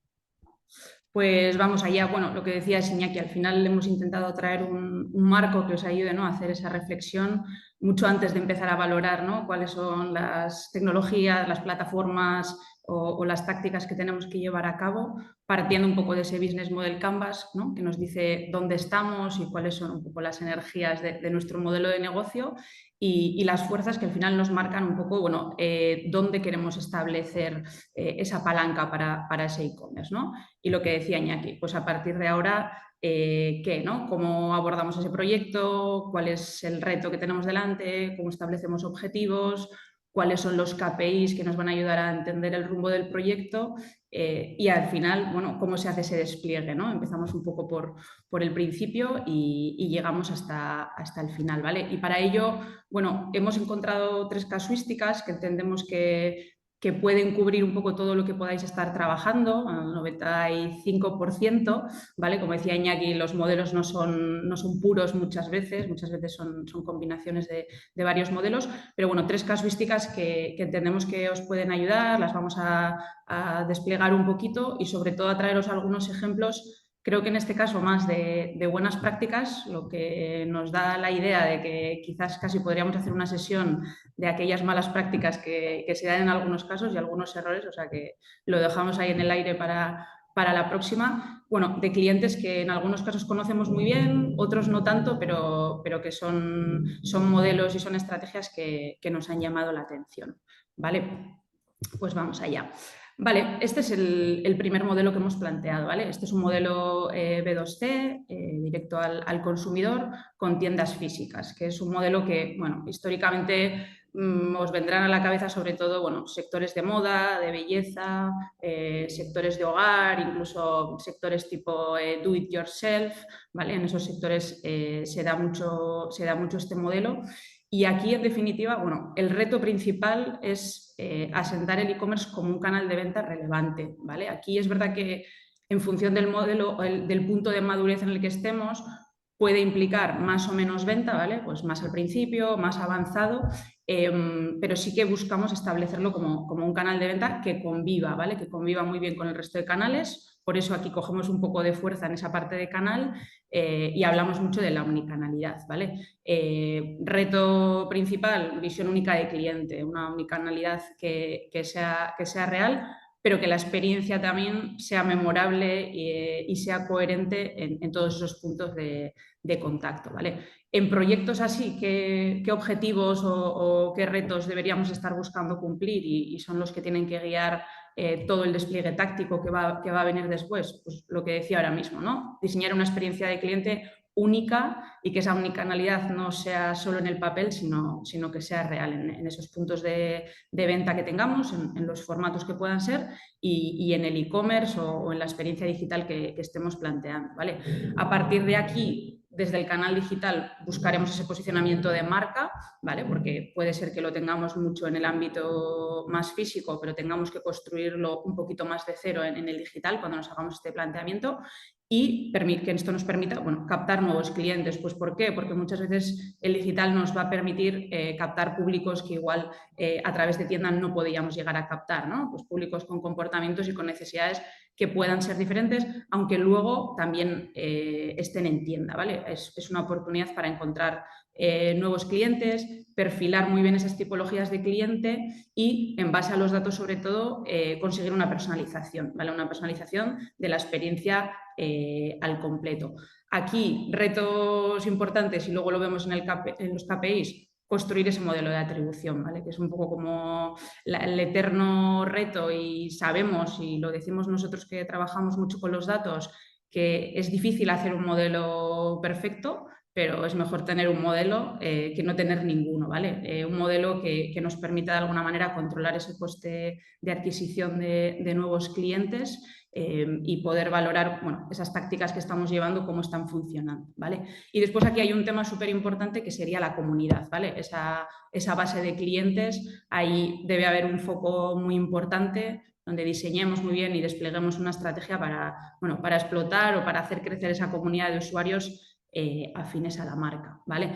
Y aquí algunos KPIs, pues bueno, cosas que hemos comentado, ¿no? El Customer Lifetime Value, cómo conseguimos hacer ese upselling y ese cross-selling dentro de las distintas categorías, cómo aumentamos ese ticket medio del cliente, ese coste de adquisición y después ya un poco cuando nos centramos más en la visión de lo que nos puede aportar el digital, pues el porcentaje de nuevo cliente también que nos está trayendo, ¿no? Y que eso lo miramos un poco en base al retorno que tienen esos clientes, a la vida que puedan tener esos clientes, ¿vale?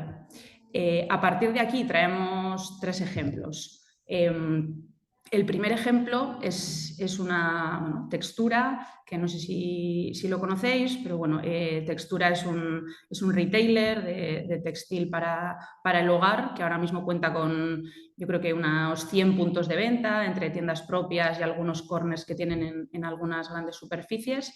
El producto es propio, por lo tanto, el cuidado de la marca, pues bueno, es uno de los de las líneas rojas, ¿no? Que no se pueden nunca cruzar y que cuidan muy bien y que hace ya unos años apostaron por un canal online en convivencia con todos sus puntos de venta, ¿vale? Y aquí, pues bueno, nos gustaría ir destacando en los distintos casos algunas cosas que entendemos que pueden ser interesantes porque las están haciendo muy bien, ¿no? Y en este caso hay un tema muy chulo, que es ese club de fidelización que tienen, que al final les permite, bueno, ofrecer una experiencia personalizada, pero no solo en el e-commerce, sino que esto hace que unan muy bien la experiencia del e-commerce con la de la tienda, ¿no? Al final ellos hablan de clientes premium, de una experiencia personalizada, ¿no? Que no se rompe en el e-commerce o en la tienda, sino que fluye muy bien entre las dos y permite, pues bueno, trabajar muy bien ese Customer Lifetime Value y conseguir esos clientes fieles que impulsan también la marca y que en muchas ocasiones funcionan como embajadores, ¿vale? Y luego también hay temas interesantes que entendemos que el e-commerce en este caso les ha traído, que es esa captación de nuevo cliente que hablábamos antes, que quizás el digital abre unas puertas nuevas sobre todo y en algunos casos también tanto para poder estar en aquellas zonas geográficas donde no tienen tiendas físicas, ¿no? y poder reforzar la presencia de marca allí o en algunos casos un poco justo lo contrario, ¿no? Valorar que cuando exista un potencial en aquellas zonas, pues poder plantearse abrir un punto de venta en esa zona geográfica, ¿vale? Entonces, esta es un poco la estrategia que están llevando y ahí veis esa combinación de fuerzas para reforzar esa idea que decía Iñaki de que no es solo una o ninguna, ¿no? Sino que normalmente como la vida suele ser una mezcla de un poco de todas y que incluso con la evolución del proyecto esto se puede ir balanceando y eso tendría todo el sentido del mundo. Bueno, y lo tiene, ¿no? O sea, por cierto, Textura, que es una gran marca, que yo una vez estaba en Tossa de Mar y me fui a Tossa de Mar y no me llevé la toalla, o sea, imaginaros, ¿no? Qué desastre, ¿no? Entonces encontré una tienda de Textura y me compré una toalla y ni siquiera sabía que era Textura. Después los conocí online y después de eso ahora compro en tiendas otra vez y tengo toda la casa llena de cosas de Textura, que está fantástico, ¿no? Gran marca. Y gran experiencia en mi canal. McDonald's.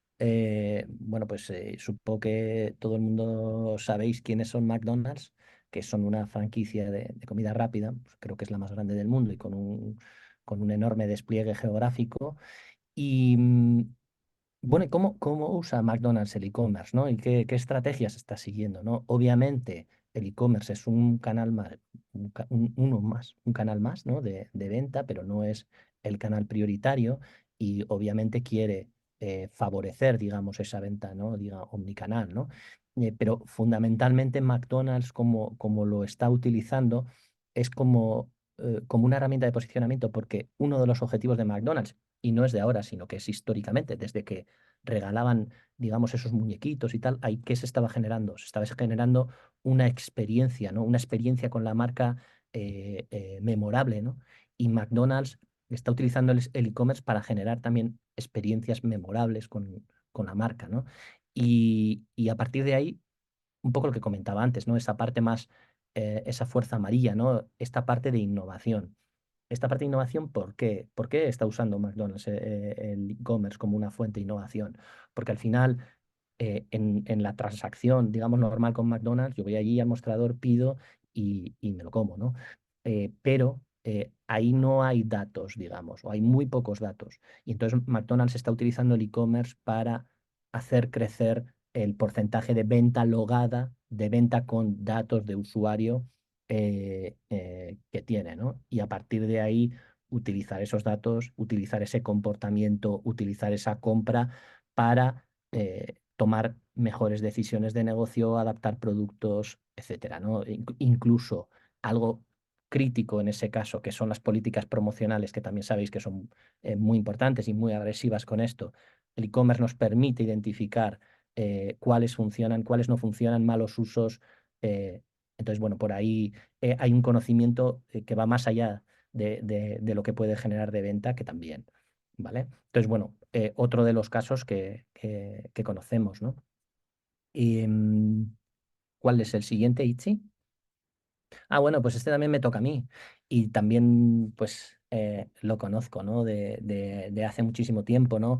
Al final, Forum Sport es un retailer de artículos deportivos con despliegue de tiendas, eh, pero fundamentalmente localizadas en la zona norte de España y bueno, pues que normalmente lo que vende son productos de lo que comentábamos antes, ¿no? De marcas como Nike, ¿no? Que ya ha dicho Susana un poco cuál era su estrategia, o marcas como Adidas y todo tipo de marcas deportivas, ¿no?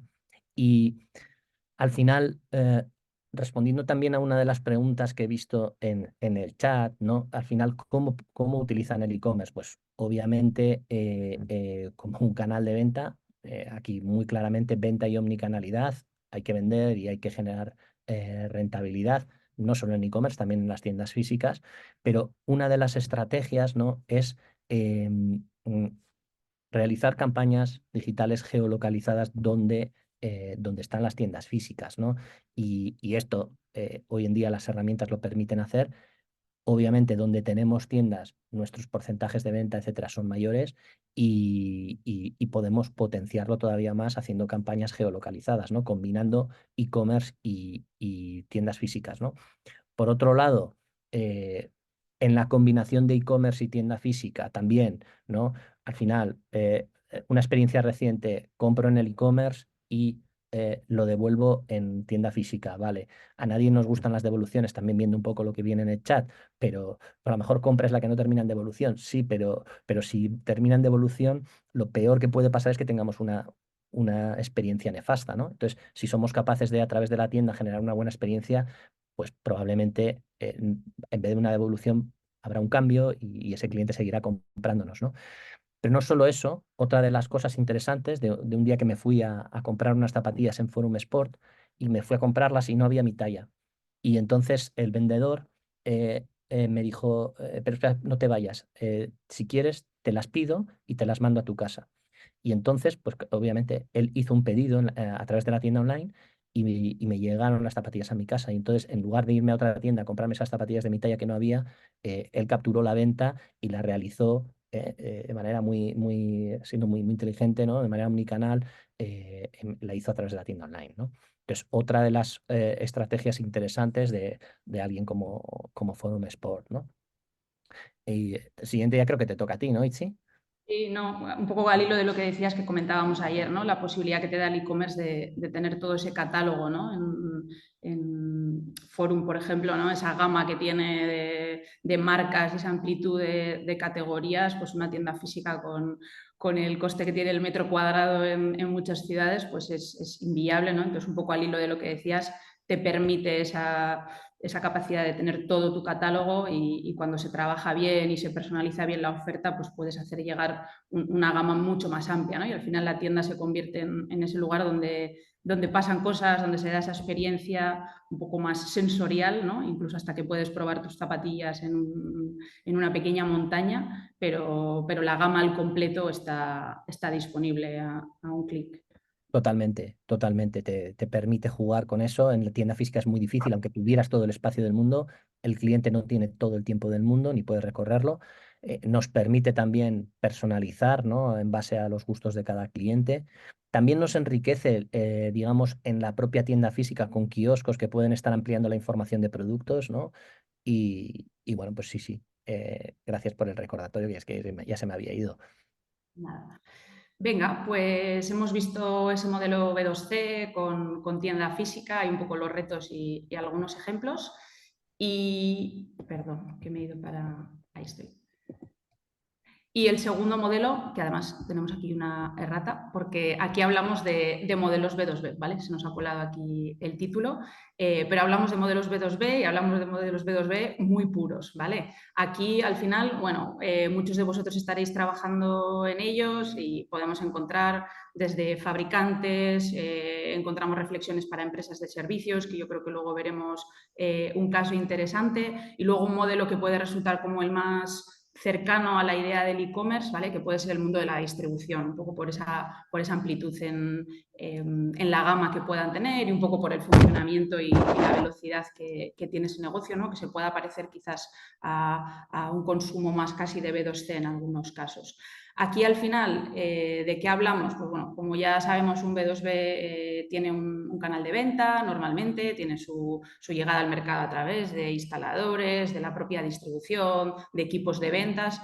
Y cuando pensamos en el e-commerce, muchas veces balanceamos mucho esa fuerza y pensando en el business model Canvas hacia la relación con cliente, ¿no? Hacia cómo reforzamos esa relación con cliente. Aquí hay una idea chula que cuando hablamos un poco del reto, nosotros también en los proyectos hablamos de diseñar la estrategia de ese equipo go-to-market, ¿no? Que suena como muy, muy guay, pero bueno, al final es alinear muy bien los esfuerzos de marketing, de ventas, de servicio y de muchos otros departamentos, pero bueno, inicialmente se puede concentrar en estos tres y al final el e-commerce lo que hace es, bueno, es un lazo más para mejorar esa relación con el cliente.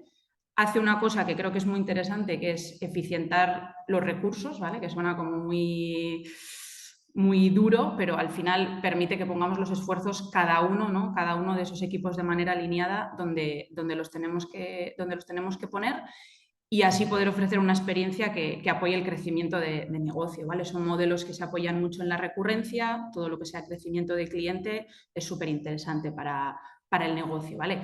Aquí objetivos que buscamos cumplir, retos a los que nos enfrentamos en este tipo de proyectos, pues alinear la estrategia comercial, este trabajo que se hace entre marketing y ventas, ¿no? Hay mucho que rascar y mucho que construir. Muchas veces se plantea hacerlo y creo que es lo más interesante desde soluciones de inteligencia comercial. Aquí al final hablamos de coger nuestros datos, nuestro histórico y trabajar en esas segmentaciones de cliente, ¿no? Que nos digan quién se tiene que dedicar a qué cliente y con qué propuesta de valor, porque esto al final pues, nos va a permitir detectar clientes en crecimiento, clientes en descenso, clientes con potencial y poder hacer una propuesta de valor mucho más adaptada y sobre todo que la pueda hacer quien mejor la vaya a hacer, ¿no? Bien porque sea el equipo de ventas, bien porque sea el equipo de marketing y repartir esos esfuerzos. Yo creo que es un poco la clave en estos proyectos y sobre todo también el e-commerce en estos casos ofrece una experiencia de compra, incluso diría de servicio mucho más elevada y también permite captar nuevos clientes, ¿vale? Luego veremos algunos ejemplos, pero por ejemplo para captar proyectos clientes de nivel más entry, ¿no? En un mercado completamente digitalizado, pues puede ser súper interesante, ¿vale? Entonces tenemos esa parte de crecimiento de cliente y esa parte de cliente nuevo en estos proyectos, ¿vale? Y algunos KPIs que recomendamos si estáis metidos en un proyecto así, en cualquiera de las fases en las que estéis, bien represente una parte importante de la venta o no, pues bueno, desde ese ticket medio que tenemos que monitorizar y sobre todo valorar cómo es respecto a un ticket medio de una relación que igual es un poquito más offline en ese momento, ¿vale? Y empezar a ver ahí un poco patrones. Ese porcentaje de digitalización del cliente, cuánto utiliza el cliente esas herramientas que le estoy poniendo, cuánto compra a través del digital. Quizá puedo detectar tipologías de cliente incluso diferentes en base a su nivel de digitalización y trabajarlos de una manera diferencial. Y luego un poquito esos ratios que trabajamos dentro de los clientes actuales, ¿no? Pues cómo consigo recuperar clientes en descenso, cómo es esa relación que establezco a través de un canal clave como puede ser el email, ¿no? Y cómo están interactuando los clientes con ese canal, que me permita mejorarlo y personalizar incluso más para llegar. Y bueno, yo creo que teniendo la vista en esos objetivos y en estos KPIs, pues podemos desplegar proyectos muy interesantes, ¿vale? Y aquí pues hemos traído otros 3 ejemplos que yo creo que son un poquito diferentes cada uno y nos van a dar perspectivas diferentes. Y el primero de ellos es el caso de Pascual Profesional, ¿no? Pascual Profesional es la marca por excelencia del grupo Calidad Pascual, ¿vale? Ellos están enfocados al canal profesional en hostelería con una gama de referencias también súper amplia, con todo lo que ello implica, pero con referencias también muy especializadas, ¿no? Y al final no solo va del producto que tienen, sino de esa vocación de servicio que construyen hacia estos clientes, ¿no? Donde entendemos que al final pues un bar, una cafetería, un restaurante tienen otros retos de negocio bastante exigentes también y ellos lo que buscan es, a través de un producto y a través de una gama de servicios muy interesante, pues hacer crecer esos clientes, ¿vale? Aquí, ¿qué cosas interesantes vemos? Lo que comentábamos ahora, ¿no? El tema de la segmentación estratégica de clientes. Al final, cuando entendemos cómo es cada cliente y empezamos a hacer grupos un poquito más pequeños, con patrones de consumo que se puedan parecer, no solo patrones de consumo en relación a cuánto compran y cada cuánto me compran, sino qué me están comprando, ¿no? Y probablemente clientes parecidos a ellos, incluso en zonas geográficas similares, qué están comprando, ¿no? Y que este cliente no me compra, ¿no? Que al final eso me pueda llevar a estrategias de upselling y cross-selling súper interesantes, ¿vale?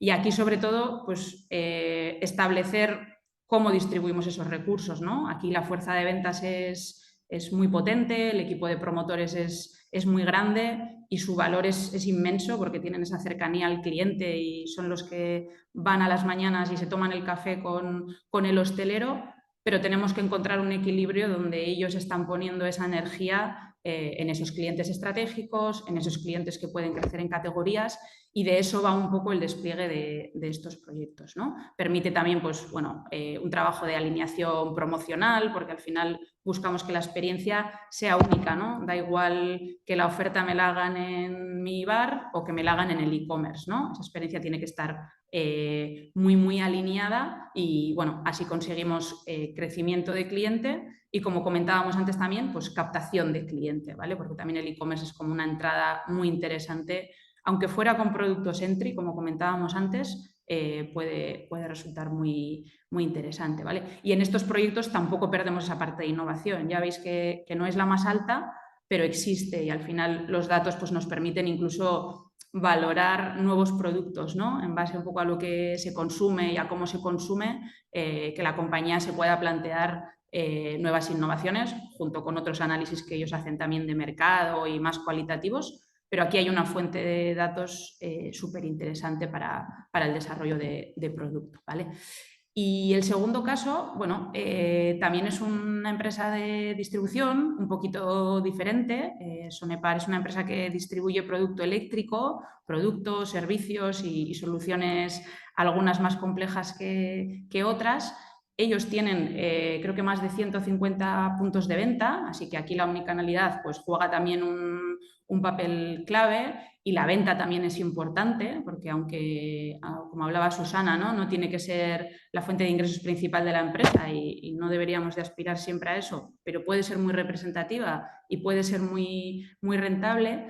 Aquí algo que nos gusta de este proyecto es toda esa capa de datos, ¿vale? Al final las referencias son muchísimas, las categorías son muchísimas, pero hay una apuesta clara por tener controlados esos datos para conocer mucho mejor a ese cliente, ¿no? Esa innovación vuelve a salir un poquito aquí y les permite como seguir tuneando de alguna manera tanto esa experiencia en ese e-commerce como su propia gama de producto, bien para mejorar la conversión. Evidentemente, si tenemos un e-commerce tenemos que trabajar en esa mejora de la conversión, pero ir un poquito más allá y entender qué está necesitando nuestro cliente, incluso porque a veces en este caso, a través de la aplicación que tienen, podemos entender que lo consumen casi en campo, ¿no? Cuando están haciendo una instalación, podemos entender igual algunos comportamientos que puedan ser interesantes. Y aquí otra vez, pues bueno, en un mercado que muchas veces va mucho a precio y donde a veces el servicio pues no se valora tanto por desgracia, pues esos productos entry pueden hacer que entremos de una manera muy interesante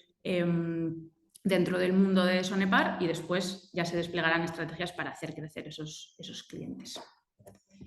Y te dejo a ti el último, Iñaki, que este sé que lo conoces bien. Estás muteado, creo, ahora, ¿eh? Pregunta Isabel, que ha estado muy activa en el chat, ¿qué son productos entry? Bueno, al final hablamos de productos más sencillos, ¿no? Pues un producto de reposición, que en muchos casos podrías comprar de cualquier fabricante, ¿no? Que puedas necesitar más en el día a día. Puede ser interesante pensar que la captación digital nos permite posicionarnos en esos productos muy bien incluso en algunos casos pagar para poder estar ahí. Y una vez de que tenemos ese cliente que tiene una necesidad que, bueno, que es muy recurrente y que pueda ser muy básica, podríamos decir también de bajo valor, pero no siempre va asociado, ¿vale? Sino es más una necesidad más básica, digamos, en la pirámide, ¿no? De alguna manera, después llevárnoslo a productos de más complejidad y de más alto valor, donde podemos demostrar esa capa de servicio, de acompañamiento, incluso que ya entre en juego un equipo de ventas para acompañar a ese cliente, para entender su necesidad, pero hablaríamos de productos más del día a día. Yo no sé mucho de producto eléctrico, pero entiendo que hay una gama de producto que es más de necesidad básica, digamos. Sí, incluso podría ser la toalla que me compré yo en textura, ¿no? Que puede ser un producto que me permite o que permite a la empresa captar un cliente y a partir de ahí pues ir vendiéndole otra gama, ¿no? Entonces es un producto que te permite captar nuevos clientes, ¿no? También puedes verlo así, ¿no? Y el MID, Pues quizás la leche en una gama, pues, digamos, más estándar podría ser un producto de entrada porque es algo que todos los bares y los restaurantes puedan necesitar, y a partir de ahí irnos a gamas un poquito más sofisticadas, más especializadas, más gourmet incluso, o que aporten un valor porque ayudan a ahorrar tiempo en cocina, por ejemplo. Ahí hay desarrollos muy interesantes. sí, bueno, y el propio MIDE, aquí agarrándolo por ahí, sería un producto entry para Lines, ¿no? Em, a ver, os cuento un poco, ¿no? El MIDE es la marca y el producto que tenemos en Lines para formación. Al final, Lines, como he comentado antes, es una consultora de negocio y el MIDE es un producto de formación, ¿no? Y el MIDE está orientado a profesionales del marketing digital eh, y Lines lo utiliza como una palanca de posicionamiento e incluso como un producto entry, ¿no? ¿Por qué? Pues porque a partir de que esos profesionales pueden realizar formaciones del MIDE, pues bueno, al final posiciona a Lines como un referente en una materia, puede ser una materia técnica, y a partir de ahí, cuando hay una necesidad concreta en la empresa donde trabajan esos profesionales, pues nos llaman a nosotros y genera una oportunidad de negocio para nuestro equipo, ¿no? de ventas que lo redirecciona hacia la consultoría o los servicios que fueran, ¿no? Entonces, en ese sentido, incluso en una empresa B2B de servicios, diría hasta avanzados, con cuidado, lo diría con cuidado, pero de servicios, el e-commerce puede tener un sentido, ¿no? En este caso, con un producto muy concreto, orientado a un target muy concreto, que incluso es diferente al target que que pueden tener los servicios de consultoría. Entonces, gracias, Isabel. No hemos pagado a Isabel para que ponga ese comentario en el chat, pero es posible, Isabel, que si te interesa la formación, pues hablamos. Entonces, ¿qué quería decir un poco con esto? Obviamente, este producto tiene unos objetivos de venta, ¿vale? Y tiene que ser eficiente y tiene que ser rentable, pero nuestra estrategia principal es vender los servicios de Lines, es posicionar Lines, ¿vale? Y a partir de ahí, bueno, la parte omnicanal puede estar en que el producto se vende de manera directa a través de un e-commerce, pero también se vende con equipos comerciales en formatos in company, etcétera. Ya hago un anuncio de esto gigante. Y por otro lado, nos permite identificar oportunidades también de mercado, de productos, de tendencias. Entonces las podemos testar muy rápido con cursos de formación, como puede ser el caso ahora que en digital pues tenemos en privacy, con todo lo que tiene que ver con privacy. Vale. Y aprovechando esto, también os quería decir que, bueno, a todos los asistentes os vamos a mandar una guía con los skills que tienen que tener los equipos de digital y cómo nosotros desde MIDE, pues, y con nuestras formaciones damos respuesta a esto, por si os interesase. Entonces, os lo vamos a enviar. Bueno, seguimos, ¿no? Sí, yo creo que estamos llegando al final y este sería esa última casuística, ¿no? Aquí creo que además es un caso interesante también con toda la reflexión que ha hecho Susana desde el Business Model Canvas. Aquí hablamos de modelos B2B que buscan llegar al B2C, ¿no? La eterna como ambición, ¿no? ¿Por qué no voy a poder llegar yo al cliente final si tengo una empresa muy sólida y tengo los recursos para hacerlo, ¿no? Es un caso muy interesante, aquí pensando en todo lo que decía Susana. Es verdad que, bueno, nos apoyamos mucho en ese nuevo segmento de clientes que hasta ahora no hemos tenido, pero recordar un poco que la reflexión va un poco más allá, ¿no? Tenemos que hacernos muchas preguntas y probablemente construir un modelo nuevo, ¿no? Y ese es el reto, diseñar un nuevo modelo de negocio que conviva con el modelo actual, porque somos una empresa apalancada en el B2B y probablemente ahí es donde esté ahora mismo nuestra cifra de facturación. Y en esa convivencia, además, pues probablemente que haya una capacidad de que sea autónomo por sí solo, ¿no? De que esa rentabilidad se defienda como modelo propio, ¿no? Cosa que no es nada fácil y ahora veremos algunos ejemplos que igual, bueno, os abren alguna otra oportunidad que hasta ahora no os habíais planteado. Aquí, sobre todo, pues bueno, cuando cogemos hoja en blanco y planteamos un nuevo negocio, debemos posicionar esa marca y ser capaces de captar a ese cliente y utilizar esos datos que nos ofrece todo el ecosistema digital para ir adaptando esa gama de productos, de servicios y conseguir esa escalabilidad del negocio, ¿vale?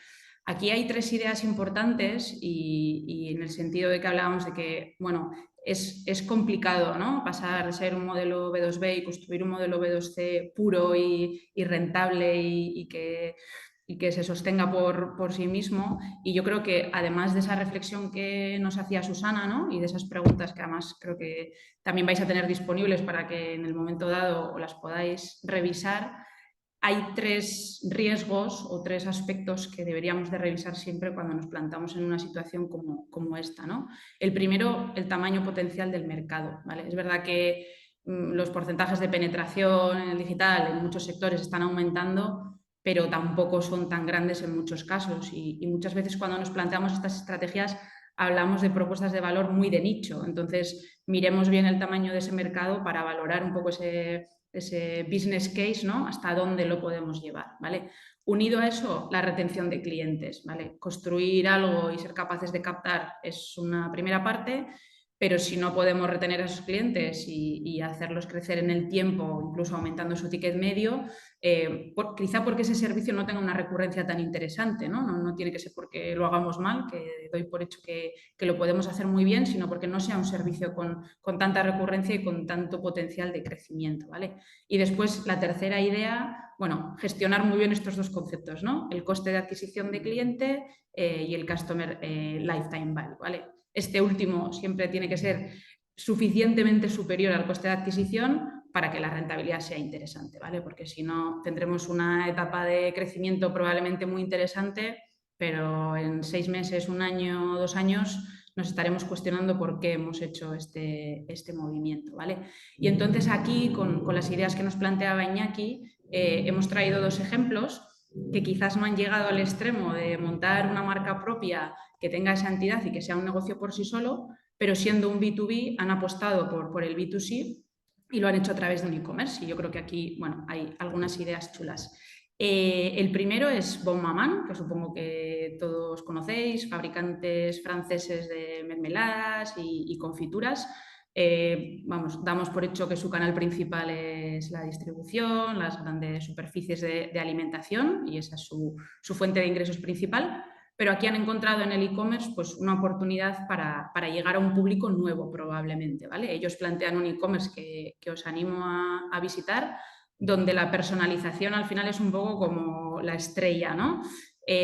Permiten como configurarte tu mermelada con tu etiqueta, con tus sabores, con tus ingredientes añadidos y además para los que seáis un poco gourmet, con sabores, la verdad es que súper interesantes y es una experiencia exquisita, ¿no? Digamos, probablemente para ocasiones especiales, para gente que tiene inquietudes un poquito diferentes.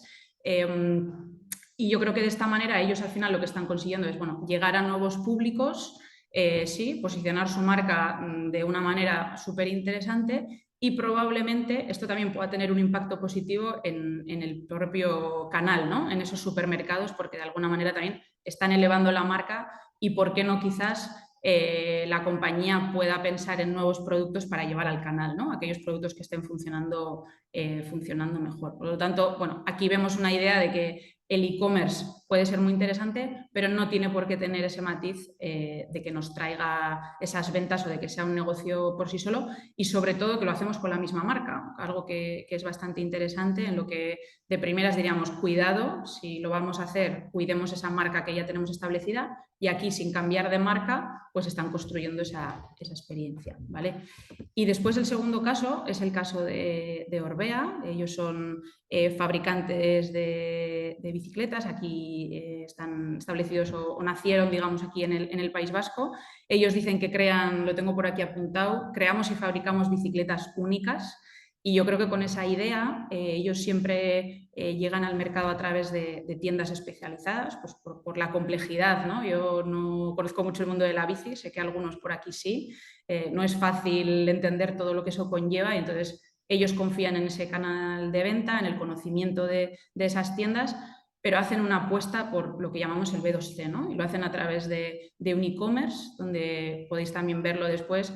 Puedes hacer una personalización de una bicicleta a unos niveles inimaginables, puedes personalizarlo absolutamente todo para que después esa solicitud llegue a la tienda más cercana, porque al final ellos confían en que ese servicio final, esa entrega de la bicicleta, ese mantenimiento, lo hace quien sabe, ¿no? Que al final es la tienda. Entonces, me parece un caso muy interesante para ver que el canal aporta mucho valor, que el canal es muy necesario en la mayoría de los casos, pero que eso no quita para que nos podamos lanzar a un modelo de e-commerce siempre que consigamos que todo fluya, ¿no? Que no estamos rompiendo nada y no estamos pisando el valor que nos aporta cada parte, sino que lo estamos llevando al siguiente nivel, ¿no? Incluso lo que hablábamos todo el rato, a nivel innovación, poder conocer mucho mejor al cliente para, yo qué sé, por ejemplo, sacar un nuevo modelo de bicicleta que la gente esté consultando mucho, con algunas variantes, y poder sacarlo al mercado en tiempo récord. Y bueno, estos dos casos yo creo que sabemos que hay pure players, que existe ese modelo puro y muchos de ellos ya los conocemos, pero bueno, tiene sus riesgos y creemos que, así como un poco resumen, hemos recorrido este marco y creemos que puede ayudar mucho en esa reflexión, más allá de empezar por ese plan de despliegue y esas campañas de Google Ads, ¿no? Que muchas veces nos lanzamos a ello, o incluso a la tecnología. Empezar un poco por entender dónde estamos y cómo es ese modelo de negocio, dónde queremos estar, y yo creo que esas 4 fuerzas nos ayudan a balancearnos ya un poquito y a orientarnos un poquito mejor.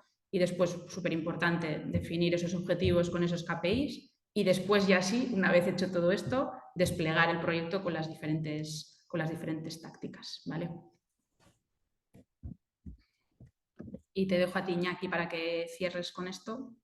Sí, a ver, yo creo que muy interesante ese gráfico que mostrabas antes, ¿no? Al final, de cómo tengo que hacer yo esa reflexión, ¿no? De desde quién soy yo, eh, a qué quiero jugar, ¿no? ¿Qué quiero hacer, ¿no? Y a partir de ahí ponerme los objetivos y después el despliegue, ¿no? Y porque el despliegue tiene que dar respuesta a lo anterior, ¿no? Entonces, muchas veces nos planteamos me voy a montar un e-commerce y es fenomenal, y sí, pero luego va a ser un modelo de negocio en sí mismo, lo voy a encajar dentro de mi modelo de negocio, cómo tiene que encajarse dentro del modelo de negocio, para qué me va a servir, qué objetivos tiene que tener. Eh, A ver, todos nos hemos dado el cabezazo ya. Entonces, bueno, la cuestión es cuántos cabezazos nos queremos dar. Eso creo que es la cuestión. Vale, y un poco siguiendo con esto, fortalezas, ¿no? Que nosotros hemos visto en modelos de negocio con e-commerce que han funcionado, ¿no? Y entonces, pues obviamente, partiendo de una propuesta de valor potente, digamos, 3 grandes ámbitos, ¿no? El compromiso del liderazgo, que ahí estaréis muchos de acuerdo con esto, ¿no? En que realmente muchas veces se nos llena la boca de decir que es una prioridad estratégica, pero hay que demostrarlo teniendo foco en ello como una prioridad estratégica. Y la mejor forma de demostrarlo posiblemente es demostrarlo con las inversiones, ¿no? Y con las decisiones que sean consistentes en todo momento, y también con esa capacidad de pivotar que requiere, ¿no? La tecnología y bueno, como lo que decíamos, Susana, ¿no? Los nuevos usuarios, ¿no? Esos clientes, lo que nos están pidiendo esos clientes digitalizados, ¿no? Que sería el siguiente bloque en el que al final lo que hemos visto, tener una experiencia sólida, coherente. Ha sonado mucho la palabra coherente y me acuerdo de una consultoría que salió que si no podemos ser diferentes, por lo menos seamos coherentes, ¿no? Excelente, una experiencia memorable. La capacidad de personalización, bueno, pues en el caso de Nike es clarísimo y al final es lo que están requiriendo los clientes. No quieren café para todos, quiere cada uno lo quiere cortado, el otro con soja, el otro solo, el otro largo, el otro americano, el otro. Pero hay que darle eso, no vale café para todos. Eh, y bueno, la importancia de la coordinación de todos los canales que hemos visto que cada vez son más canales, ¿no? Y a partir de ahí un poco el talento, ¿no? Lo que comentábamos, ¿no? Unido a a la parte de liderazgo, tener un equipo capaz de adaptarse al cambio y al ritmo. Ya hemos visto en la primera slide que el cambio es lo que hay. Y por otro lado, pues esa capacidad que tienen estos modelos que funcionan de atracción y de fidelización de talento que nos traiga estas nuevas skills que hacen falta y que conecto con esas skills que os vamos a mandar por email para que veáis un poco cuál es nuestra visión de qué necesitan los profesionales que están en el ámbito digital. Pongo digital entre comillas para que Susana no me eche la bronca. Y, y nada, si vamos a por las preguntas, si os parece, venga. em, yo no sé, teníamos una, os la paso un poco a las dos, y que es un poco genérica, ¿no? De cómo crees que puede funcionar la fidelización del cliente desde el commerce, en qué nos tendríamos que centrar, ¿no? Mm, ¿Cómo lo veis?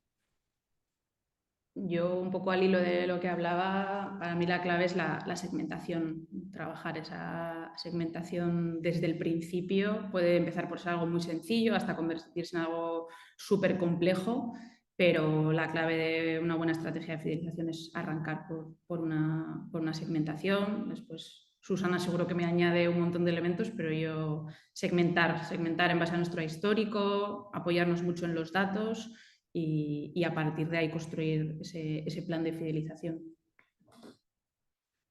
Sí, bueno, yo lo que diría es, por ejemplo, bueno, en la mayor experiencia que yo he tenido con el retail, intentar huir o sea, conseguir la base de datos a veces no es lo más difícil, sino luego es trabajarla, ¿no? O sea, yo creo que la mejor estrategia de fidelización, aunque suena así un poco como retórico, es hacerle caso, porque nos basamos mucho, sobre todo, o hay una tradición, ¿no? De basarnos mucho en todo lo que tiene que ver con fidelización relacionado con campañas, sobre todo comerciales. Y bueno, al final, analizar un poco no los 20-80, sino los 80-20, no sé si me entiende, muchas veces nos da unos inputs con respecto a formas de fidelizar clientes que a veces, bueno, son los más susceptibles de tener recurrencia, ¿no? Y yo creo que a veces, por lo menos en mi experiencia, se le dedica mucho tiempo a hacer crecer las bases, a ver un poco, ¿no?, el comportamiento de algunas campañas más importantes y creo que luego un poco el fine tune no se termina de llevar a cabo, ¿no? Y es muy interesante.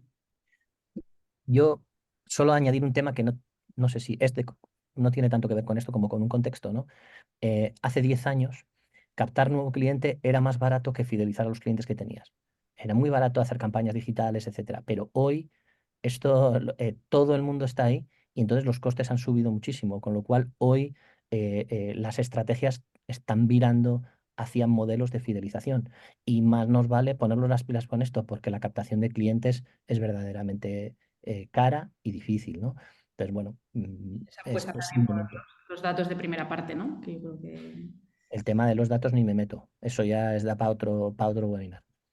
Vale, a ver, hay como bastantes dudas con el B2B2C. A ver, ¿qué pasa con B2B2C, Susana?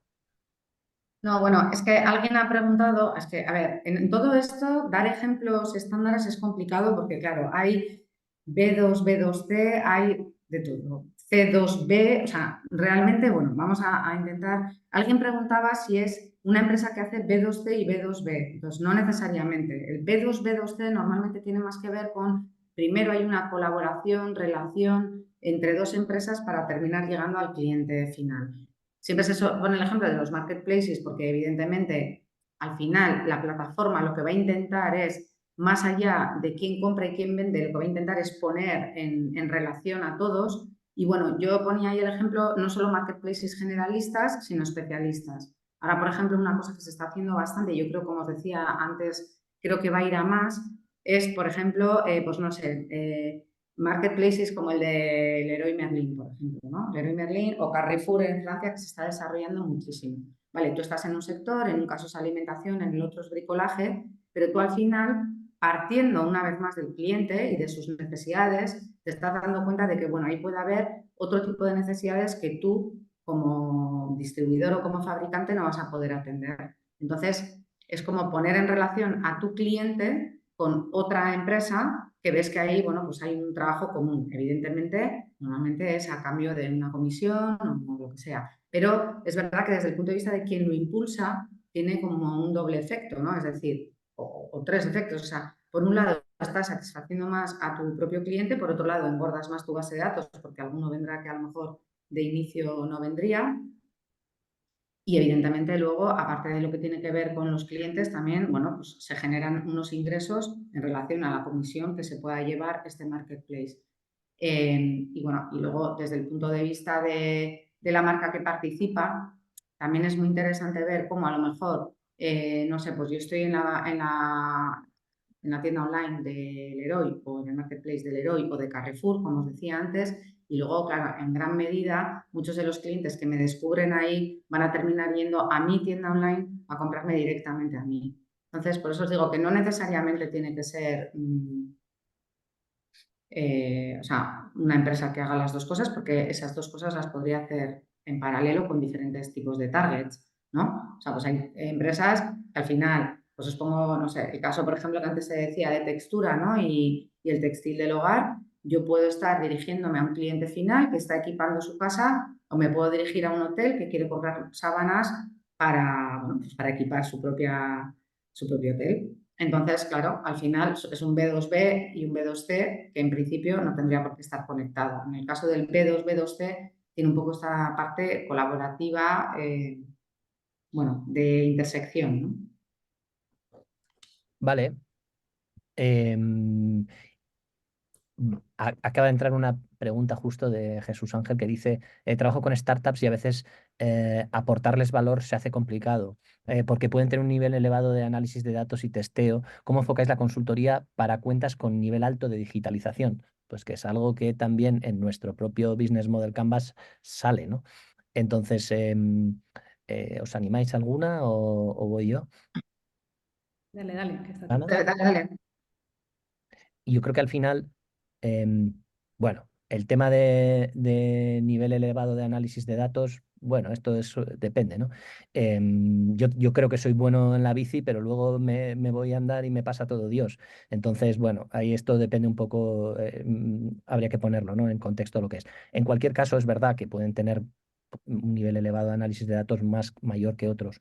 Y en esos casos creo que lo que tienen por debajo puede ser igual toda la estructura de negocio. O sea, donde creo que se les puede aportar mayor valor desde la consultoría es en todo lo que es el negocio, que no es precisamente análisis de datos o el conocimiento de la tecnología, que en esos casos pueden necesitar conocimiento experto, como todos lo necesitamos, y lo necesitan, os lo digo que lo necesitan, pero también todo el resto, ¿no? El business model canvas, ¿no?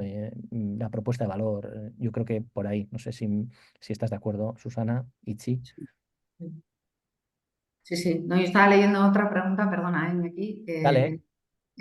muchas B2B tienen miedo a dar el salto al direct to consumer por no enfadar a sus distribuidores y con precios diferentes y qué consejos podríamos dar. Bueno, yo el primero que daría es cerciorarse de qué está haciendo y por qué lo está haciendo, un poco lo que veníamos diciendo, ¿eh? O sea, ese direct to consumer, ¿qué sentido tiene? Y si lo tiene, porque puede ser, y lo tiene que compaginar, yo creo que ahí también es ver un poco, no dar un salto en el vacío, o sea, es decir, a lo mejor parte de esos distribuidores, si es el caso, pueden también poder intervenir en toda la relación. O sea, es decir, el direct to consumer, sí, de lo que estamos hablando, como decíamos antes, es de bueno, conocer más a mi cliente o de conocer más a mi cliente, más tratar de tener otro tipo de ventas en paralelo. Evidentemente, dependiendo un poco de cuál es mi objetivo, yo puedo ver cómo le puedo dar participación a ese canal B2B o no. Aquí es un poco lo que decíamos del ejemplo de Nike, ¿no? Por ejemplo, una cosa bastante interesante es, por mucho que yo vea que mi propuesta de valor es diferente y que aparentemente el distribuidor no me está aportando nada, os pongo un ejemplo que ocurrió con Foot Locker y Nike. Nike, en principio, ¿qué tipo de wholesalers estaba buscando? Bueno, pues evidentemente wholesalers que fueran a tope con su posicionamiento de especialistas, pues en su caso en running o en yoga ahora mismo o en fútbol. O sea, es decir, que además tuvieran una imagen como muy actualizada, con, bueno, clientes que estuvieran con un nivel de digitalización importante, o sea, es decir, que cumplieran una serie de requisitos. Pero se han dado cuenta de que hay un cliente que compra Nike que está dentro del universo Foot Locker, que es, no voy a decir todo lo contrario a lo que hemos comentado a nivel de especialización, pero casi sí. ¿Y por qué? Bueno, pues porque va a haber una serie de clientes que les gusta ver cada X tiempo cuáles son las tapas que están de moda, en un caso serán las de Adidas, en otro caso serán las de Nike, en otro caso serán las de Puma, ¿no?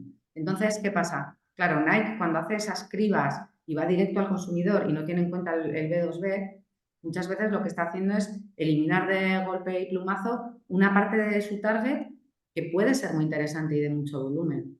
Entonces, bueno, yo creo que aquí antes de decidir que no se cuenta con ese B2B, pues hay que pensarlo bien. Y siempre viendo si no puede intervenir en alguna parte. Aunque queramos ir donde el cliente, muchas veces hay temas interesantes. Pues, por ejemplo, a nivel geográfico, a lo mejor, por mucho que yo vaya directo al consumidor, pues como hemos dicho, ¿no? Puede haber devoluciones, puede haber asistencia postventa, puede haber, en el caso de servicios, pues no sé, servicios complementarios. Pues, ¿por qué no tratar de hacerle partícipe, ¿no? de todo esto? Porque al final el tema es que la evolución nos lleva hacia ello y entonces, bueno, no siempre es sencillo, ¿eh? O sea, esto, a ver, todo lo que es compartir formas de comunicarnos con el cliente siempre ha sido complicado, pero yo diría, es mejor tratar de ver la colaboración que no tener que hacer acciones de para adelante y para detrás. Hombre, y yo creo que también un poco en términos genéricos, contexto, no nos queda más remedio que colaborar. Y es algo a lo que no estamos muy acostumbrados y que complica mucho las operativas, ¿no? Pero un poco por lo que decían por ahí también que los directivos no entienden los modelos B2B2C, pues los que no lo entiendan lo tienen claro, ¿eh? Mm. Las tiendas online tipo Fnac, Casa del Libro, El Corte Inglés han ido por ahí con su evolución a Marketplace, ¿verdad? Sí, bueno, yo no los, por ejemplo, el Corte Inglés al final siempre ha sido un multimarca, multisección, que al final tiene una tienda online y yo me parece como más ilustrativo lo que os digo, si os metéis en la web de Carrefour en Francia, que es donde más avanzados están con toda la parte de Marketplace, pues ahí es donde se va a ver un poco, pues eso, ¿no? Esa parte de lo mismo te están vendiendo seguros que te están vendiendo, pues no sé, cantidad de cosas que no tienen que ver con alimentación.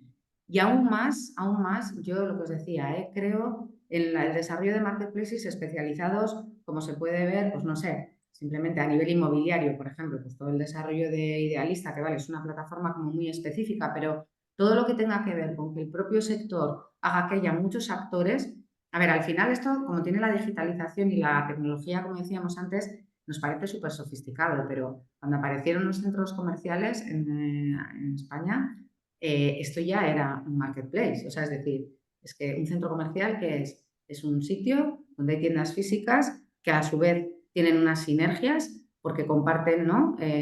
Una estructura común, donde además está toda la competencia muchas veces, que eso era algo que no se veía anteriormente, y al final tiene el efecto red, que se dice, que la plataforma, el efecto red, significa que cuanto a más gente gusta, más valor se le añade a la plataforma porque más gente va a ir y por lo tanto más valor añadido va a tener. Es un círculo virtuoso. Entonces, esto se ha visto hace muchos años. Otra cosa es que ahora, bueno, como decíamos antes, muchísimo más rápido, mucho más sofisticado, etcétera. ¿Y por qué creo que estas plataformas van a ser más especialistas? Porque las plataformas generalistas como Amazon o como en su día Uber o, bueno, ahora Shopify, claro, estas plataformas tienen la ventaja de que tienen al final unos recursos en los que pueden ser deficitarios durante muchos años. Y esto tiene la cara A y la cara B, ¿no? Y cuanto más especialista se sea, yo creo que se va. De hecho, las nuevas plataformas están más enfocados a valor añadido que a rentabilidad o o sea, que a ver solamente la transacción pura y dura, ¿no? Entonces, me parece interesante. Bueno, pues oye, estamos en hora. Muchísimas gracias a todos por haber asistido. Lo dicho, enviaremos la grabación, enviaremos el archivo de skills que he mencionado. Y nada, para mí es un orgullo estar con estas dos profesionales, que es como la copa de un pino. Y espero que lo que hemos hecho hoy os pueda inspirar en el futuro. Así que muchísimas gracias y que tengáis buen día. Chao. Gracias.